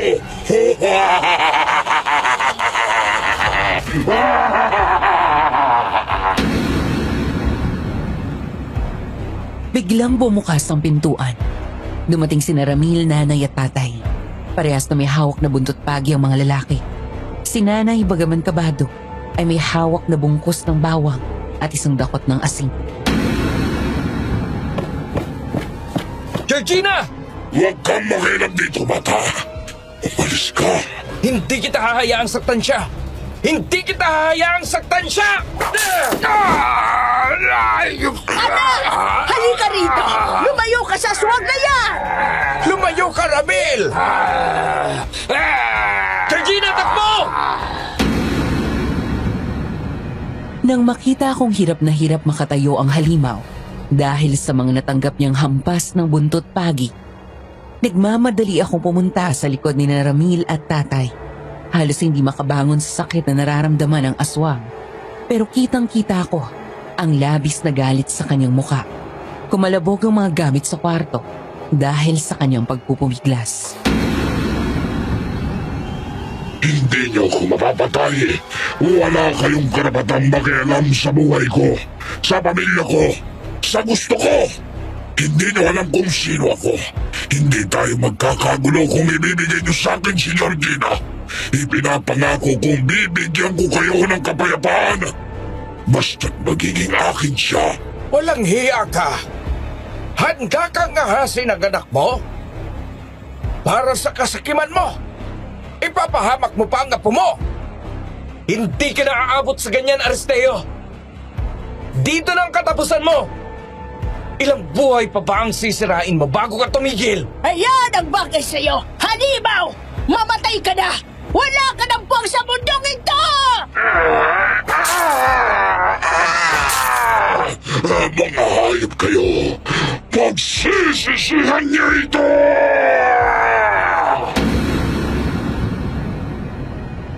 Sunod-sunod ang hagupit ng buntot pagi. Umiigting ang bagang ni tatay sa galit at si Ramil naman ay walang tigil sa pagpalo sa halimaw. Si nanay walang tigil sa pagtapon ng asin sa katawan ng aswang. At sa tuwing tatama ang asin, kitang-kita namin ang paninigas ng balat niya at pagbabalat nito. Para siyang nasusunog. Umalingaw-ngaw ang bawat sigaw ni Tatay Aristeo sa buong bahay. Kahit ang mga kapitbahay ay nagising sa ingay, halos gumuho ang buong kwarto sa bangis ng laban. Wala ka ng kawala! Walang aswang ang makalalabas ng buhay sa bahay na ito. Hindi na namin naayaang makatakas ka pa! Sige mga po! Huwag mong tantanan! Para kay Georgina! Hindi ka na makakapanggulo pa! Ang dapat sa mga halimaw na tulad mo'y mamatay! Akala niyo ba? Ako lang ang aswang. Marami pa kami. Darating sila at sisiguraduhin kong iiyak kayo ng dugo. Babalik ako para sa inyo. Sa inyong lahat. Tandaan niyan! Wala akong pakialam sa mga kasamahan mo. Ngayon na ang tamang oras para magbayad ka! Tumama ang huling hagupit ng buntot pagi sa kanya. Tumilapon ang katawan ni Tatay Aristeo sa dingding at bumagsak sa sahig. Wala nang buhay. Ngunit bago ito bumagsak, sumabog ito at nagkalat ang mga itim na usok sa buong kwarto. Ang usok na yon ay mabilis ding nawala. At ang natira sa sahig ay isang itim na bagay na parang abo. At ang kanyang ulo. Tinignan ko sila Tatay at Ramil. Parehong hinihingal sa pagod at galit. Si Nanay naman ay umiiyak habang yakap-yakap ako ng mahigpit. Ay, Diyos ko, Georgina. Salamat at ligtas ka. Ligtas ka. Ay, hindi ko na kaya ganitong buhay. Naway matapos na ang lahat ng magugot na ito. Hayop. Hayop na yan. Hindi pa ako tapos. Hindi pa ako kontento. Mga ambo, tapos na po. Patay na siya. Sa wakas, natapos ang pagpapahirap niya sa mga tao rito. Hindi pa. Napabuhay pa ang pamilya niya. Sila ang ugat ng lahat ng kasamaan dito.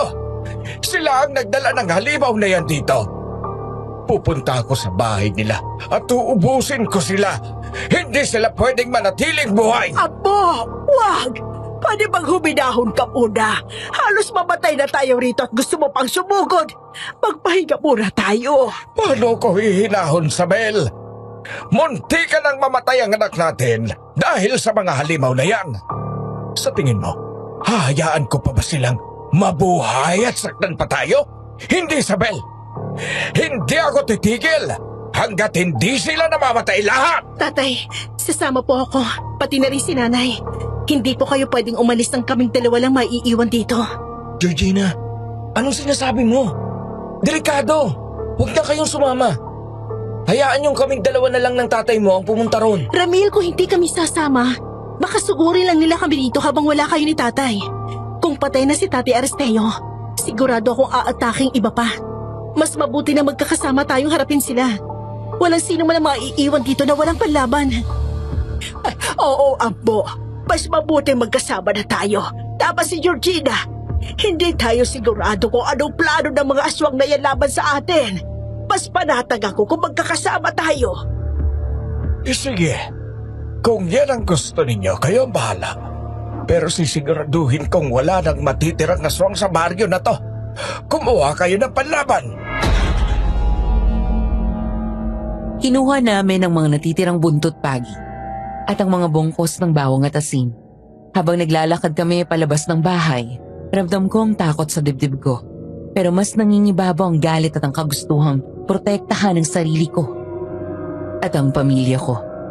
Nang tuluyan kaming makalabas, laking gulat namin nang makita namin si Mang Rodelio na nakatayo sa labas, nakatingin sa amin. Mukha siyang naghihintay. Rodelio? Anong ginagawa mo rito? Mang Rodelio, hindi kayo... Tiyak na aswang din ang isang yan. Mag-ingat tayo. Baka sugurin niya rin tayo. Huwag kayong matakot sa akin. Alam kong nagtataka kayo kung bakit ako nandito. Pero nakita kong nangyari. Narinig ko ang mga sigaw. At nakita ko ang itim na usok na lumabas sa bahay nyo. Hindi ako masamang tao. At lalong hindi ako isa sa kanila. Kung hindi ka masamang tao, bakit ka nagtatago sa amin? Bakit ka nagpakalayo-layo sa mga tao? Ilang taong ka nag-iisa't naninirahan sa bundok? Hindi ako nagtatago, Sabel. Nag-iingat ako at nag-aaral. Alam kong pinaghihinalaan niyo akong aswang. At wala akong masisisi sa inyo. Matagal na akong nagdusa sa paratang na yan. Pero gusto kong tulungan kayong puksain ang mga halimaw na yan. Handa akong sumama sa inyo sa pagsugod laban sa kanila. Mulong? Paano mo kami matutulungan? Magtapat ka. Matagal na akong nag-aaral kung paano mapapatay ang mga aswang. Alam kong mahirap paniwalaan pero sila ang pumatay sa pamilya ko. Kinain nilang asawa at 2 kong anak. At ako ang napagbintangan sa baryo. Kaya ako umalis dahil hindi ko na kayang paratang at ang sakit ng pagkawala nila. Pero hindi ako mamamatay nang hindi nakakaganti. Alam kong bawat galaw nila, ang mga kahinaan nila, at ang mga paraan para tapusin sila. Nakikita ko sa inyo ang sarili ko noon. Ang pamilya nyo? Pinatay nila? Oo. Masakit pero totoo at mahabang kwento. Kaya't naiintindihan kong nararamdaman nyo ngayon. Ang puot, ang galit, ang pagnanais na magiganti. Meron akong mga kagamitan na makakatulong sa atin. May dinala akong mga sulo at mga pinatuyong halaman na may matalim na dulo na pinahiran ko ng langis na lason para sa mga tulad nila. Kailangan natin gamitin ito. Kung ganon, bakit hindi mo sinabi agad? Bakit hindi mo pinagtanggol ang sarili mo? At hinayaan mo na lang isipin ng mga tao na aswang ka? Hindi niyo ako paniniwala noon. Sino ba naman ang maniniwala sa isang taong pinag-iinala ang aswang? Pero ngayon nakita niyo na ang katotohanan. Ngayon sigurado akong handa na kayong makinig at maniwala. Alam ko na ang iba pang aswang ay nasa bahay nila Esteban. Nagpaplano sila at naghihintay. Kaya dapat tayong kumilos ng mabilis. Hindi sila nagpapahinga. Hindi madaling mapagod ang mga tulad nila. Anong alam mo sa kanila? Anong dapat nating gawin? Ang mga aswang ay takot sa liwanag, sa bawang, sa asin, at sa mga sagradong bagay. Pero ang pinakamalaking kahinaan nila ay ang pagkakaisa. Kapag nag-iisa sila, mas madali silang mapatay. Pero kapag sama-sama sila, mas malakas sila. Kailangan nating maging mabilis at maging tumpak sa bawat kilos. Ang mga sulo ay magsisilbing liwanag at takot sa kanila. At ang mga pinatuyong halaman, kailangan nating isaksak sa puso nila. Yan ang tanging paraan para tapusin sila ng tuluyan. Sa isang iglap, tila naglaho ang takot sa puso ko at napalitan ng lakas. Dala-dala namin ang mga buntot pagi, ang bawang, ang asin at ang mga nagliliyab na sulo na binigay ni Mang Rodelio. Naglakad kami ng mabilis, tahimik at walang pag-aalinlangan. Tanging tunog ng aming mga yapak at ang pagliyab ng mga sulo ang maririnig. Malapit na kami makarating sa bahay nila Esteban. Ang bahay na yon na magiging katapusan ng aming bangungot. Georgina, Isabel, mag-ingat kayo. Huwag kayong lalayo sa amin na Ramil, kahit anong mangyari.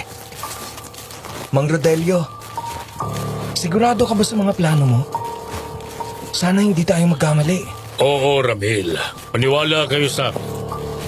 Hindi ko naahayaang may mabiktima pa sa baryo na to.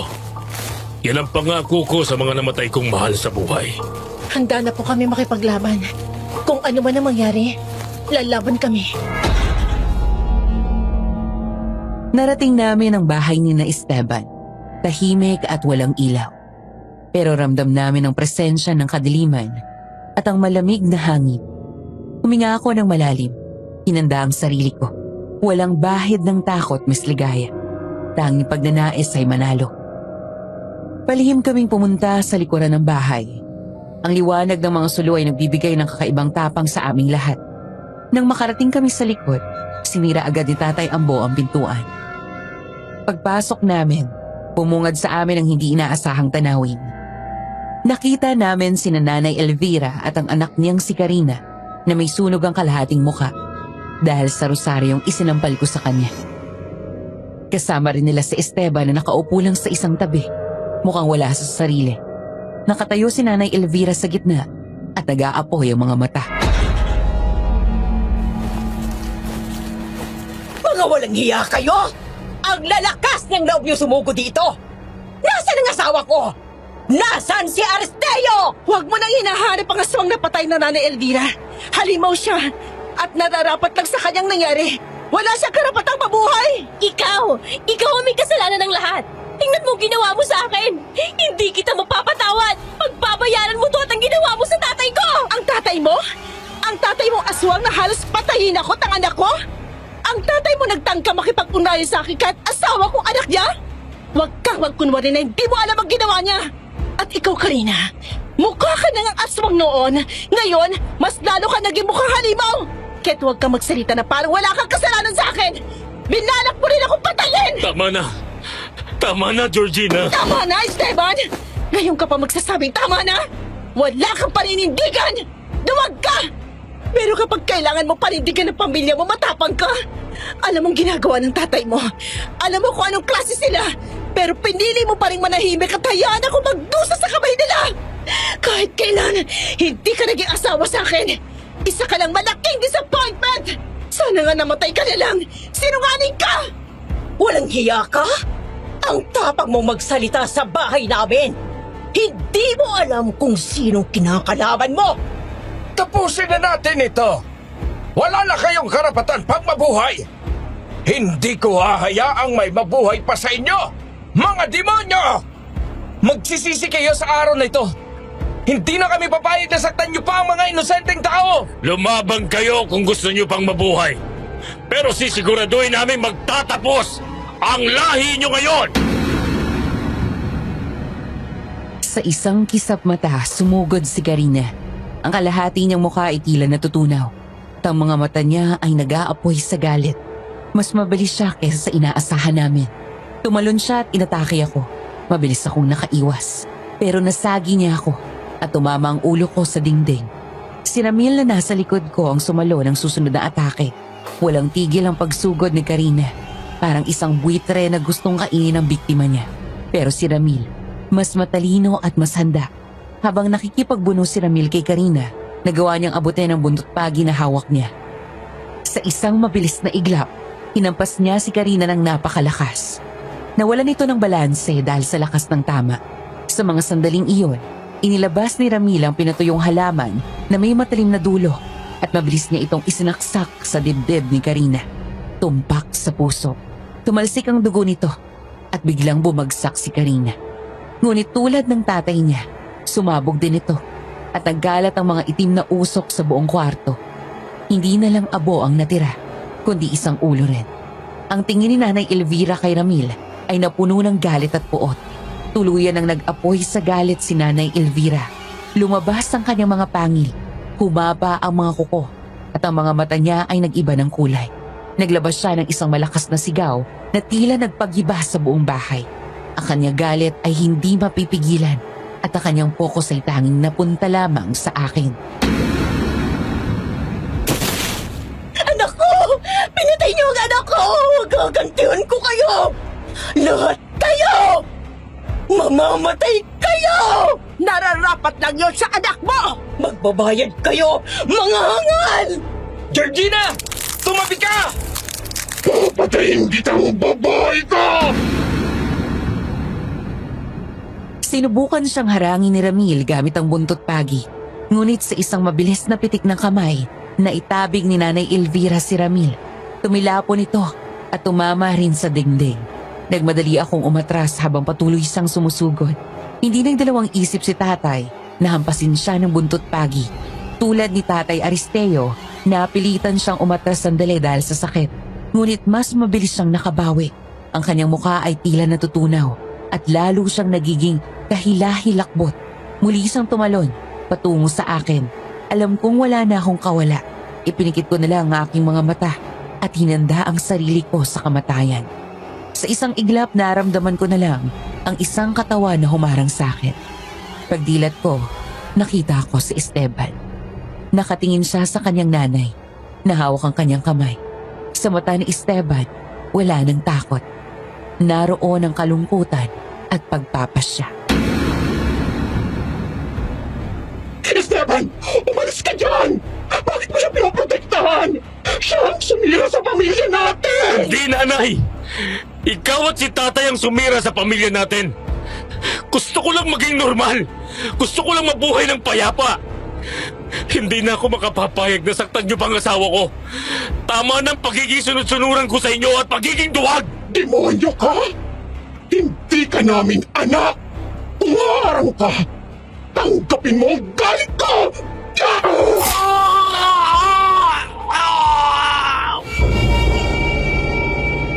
Tumagos ang mga kuko ni Nanay Elvira sa dibdib ni Esteban.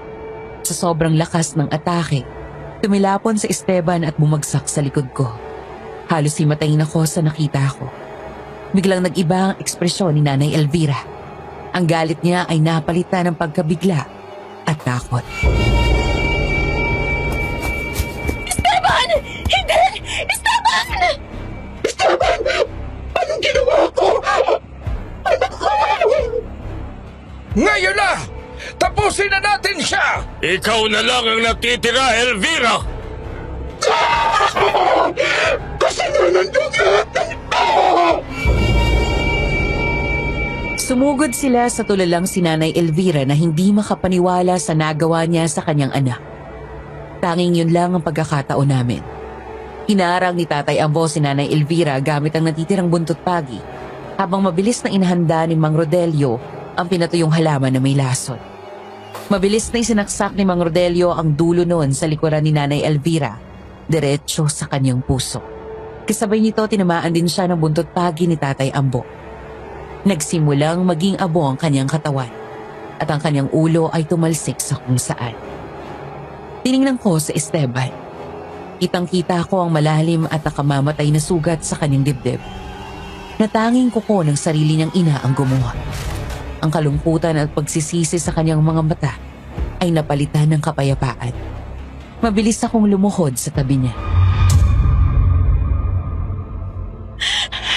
Esteban, bakit mo ginawa yun? Bakit mo ako inarangan? Georgina, wala na akong ibang magagawa para sa iyo. Sa uling sandali, gusto kong maging tama. Alam kong hindi ako naging mabuting asawa. Pero hindi ko kaya makita kang masaktan. Hindi mo kailangan gawin to. Dapat tumakas ka na lang. Hindi mo dapat sinagripisyo ang sarili mo para sa akin. Ang anak natin, ligtas siya. Alam ko, lalabas siya ng normal. Nalaman ko na may pag-asa pa para sa kanya.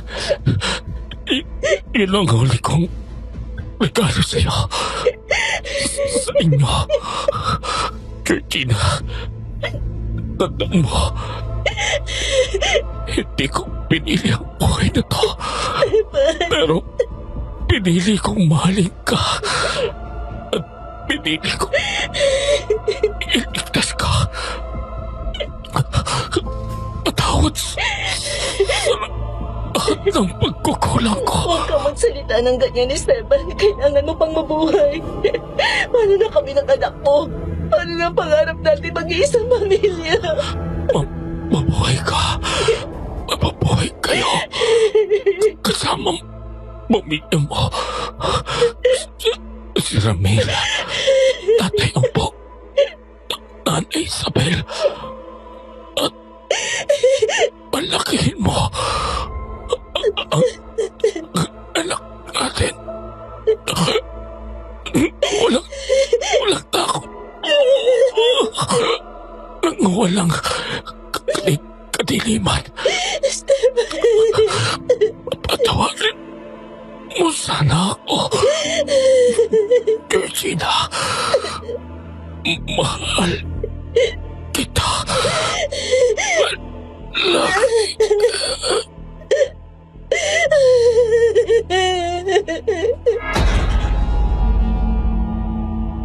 Sa isang iglap na wala na ang buhay sa kanyang mga mata, yumakap ako sa kanyang katawan at umiyak. Umiyak ako hindi dahil sa pag-ibig na nawala, kundi dahil sa tao na sa huling sandali ng buhay niya ay pinili ang kabutihan. Hindi ko alam kung ilang minuto akong nanatili doon na nakayakap sa kanya. Matapos sunugin ni Tatay Ambo, Ramil at Mang Rodelio ang mga labi ng pamilya nila Esteban at itapon ito sa ilog, tuluyan na kaming umalis sa bahay na yon. Isang buwan nang lumipas, ang baryo ay bumalik sa dati nitong kalmado at payapang buhay. Nakatayo ako sa gilid ng ilog. Nakatingin sa kung paano dumadaloy ito Sa tabi ko, tahimik lang si Rami. Ang init ng sikat ng araw ay hindi sapat para matuyo ang luhang pilit kong pinipigilan. Hawak ko ang isang puting rosas.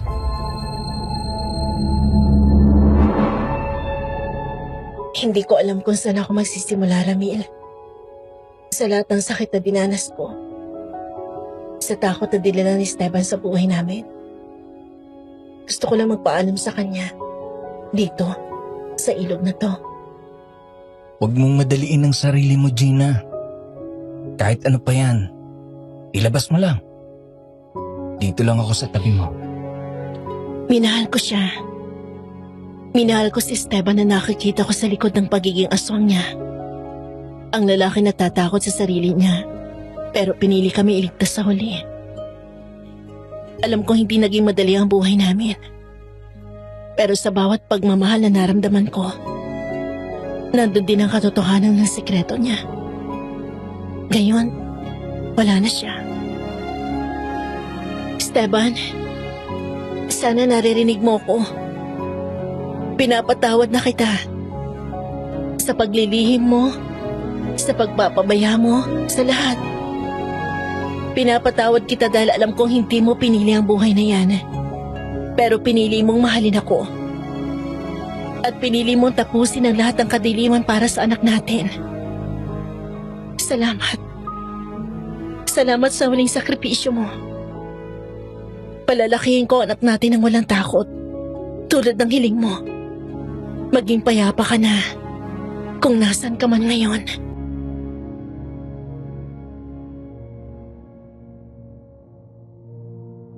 Labinlimang taon na po ang lumipas, Miss Ligaya. Sa paglipas ng panahon, naghilom ang mga sugat. Si Ramil, siya ang naging sandigan ko sa paglipas ng panahon. Pagkaraan ng ilang taon, ikinasal kami. Hindi nagmadali ngunit puno ng katiyakan. Siya ang naging ama ni Ethan, ang anak namin ni Esteban. Walang aswang na bumabagabag sa pagtulog ni Ethan. Isa siyang masiyahin at matalinong binata ngayon. Malinis at malayang lumaki. Tulad ng huling hiling sa akin ni Esteban, hindi naging madali ang lahat para sa akin. Pero sa tulong ng pamilya ko ay naging maayos din ako. Ang tunay na kadiliman ay hindi nasa halimaw na hugis, kundi nasa lihim at takot na bumabalot sa puso. Natutunan kong ang tunay na pag-ibig ay hindi lang nagliligtas kundi nagpapalaya rin. At minsan ang pinakamagandang simula ay matatagpuan mo sa piling ng taong laging nandyan lang, naghihintay na makita mo ang liwanag. Hanggang dito na lang po ang kwento ko. Alam ko pong hindi ako perpekto pero naging totoo ako. Maraming salamat po sa pakikinig at nanatili din kayo hanggang dulo. Ang kwento ni Georgina ay isang matinding paalala na ang tunay na halimaw ay madalas nagtatago sa pinakamalapit mong kasama. Nagsimula ito sa isang lihim, ang aswang na katauhan ni Esteban, at sa takot ni Georgina na harapin ang katotohanan. Ngunit ang mas nakakatakot ay ang kasamaan ng biyanan niyang si Tatay Aristeo. Isang aswang na may motibo, pero sa gitna ng lahat ng kadiliman, umusbong ang pag-ibig na nagligtas. Pinatunayan ni Georgina na may lakas tayong magpatawad, lalo na kapag ang pagmamahal ay nagdulot ng huling sakripisyo. Ang katapusan ni Esteban ay ang simula ng kalayaan ni Georgina. Ang aral para sa akin sa kwentong ipinadala ng ating sender ngayon ay huwag kang matakot na harapin ang lihim sa buhay mo. At minsan ang pagmamahal na nakalaan para sa'yo ay hindi pala sa taong pinili mong mahalin, kundi sa taong pinili kang mahalin at protektahan ng walang kondisyon. Salamat sa napakagandang kwentong ating pinagsaluhan ngayong araw. Hanggang sa muli.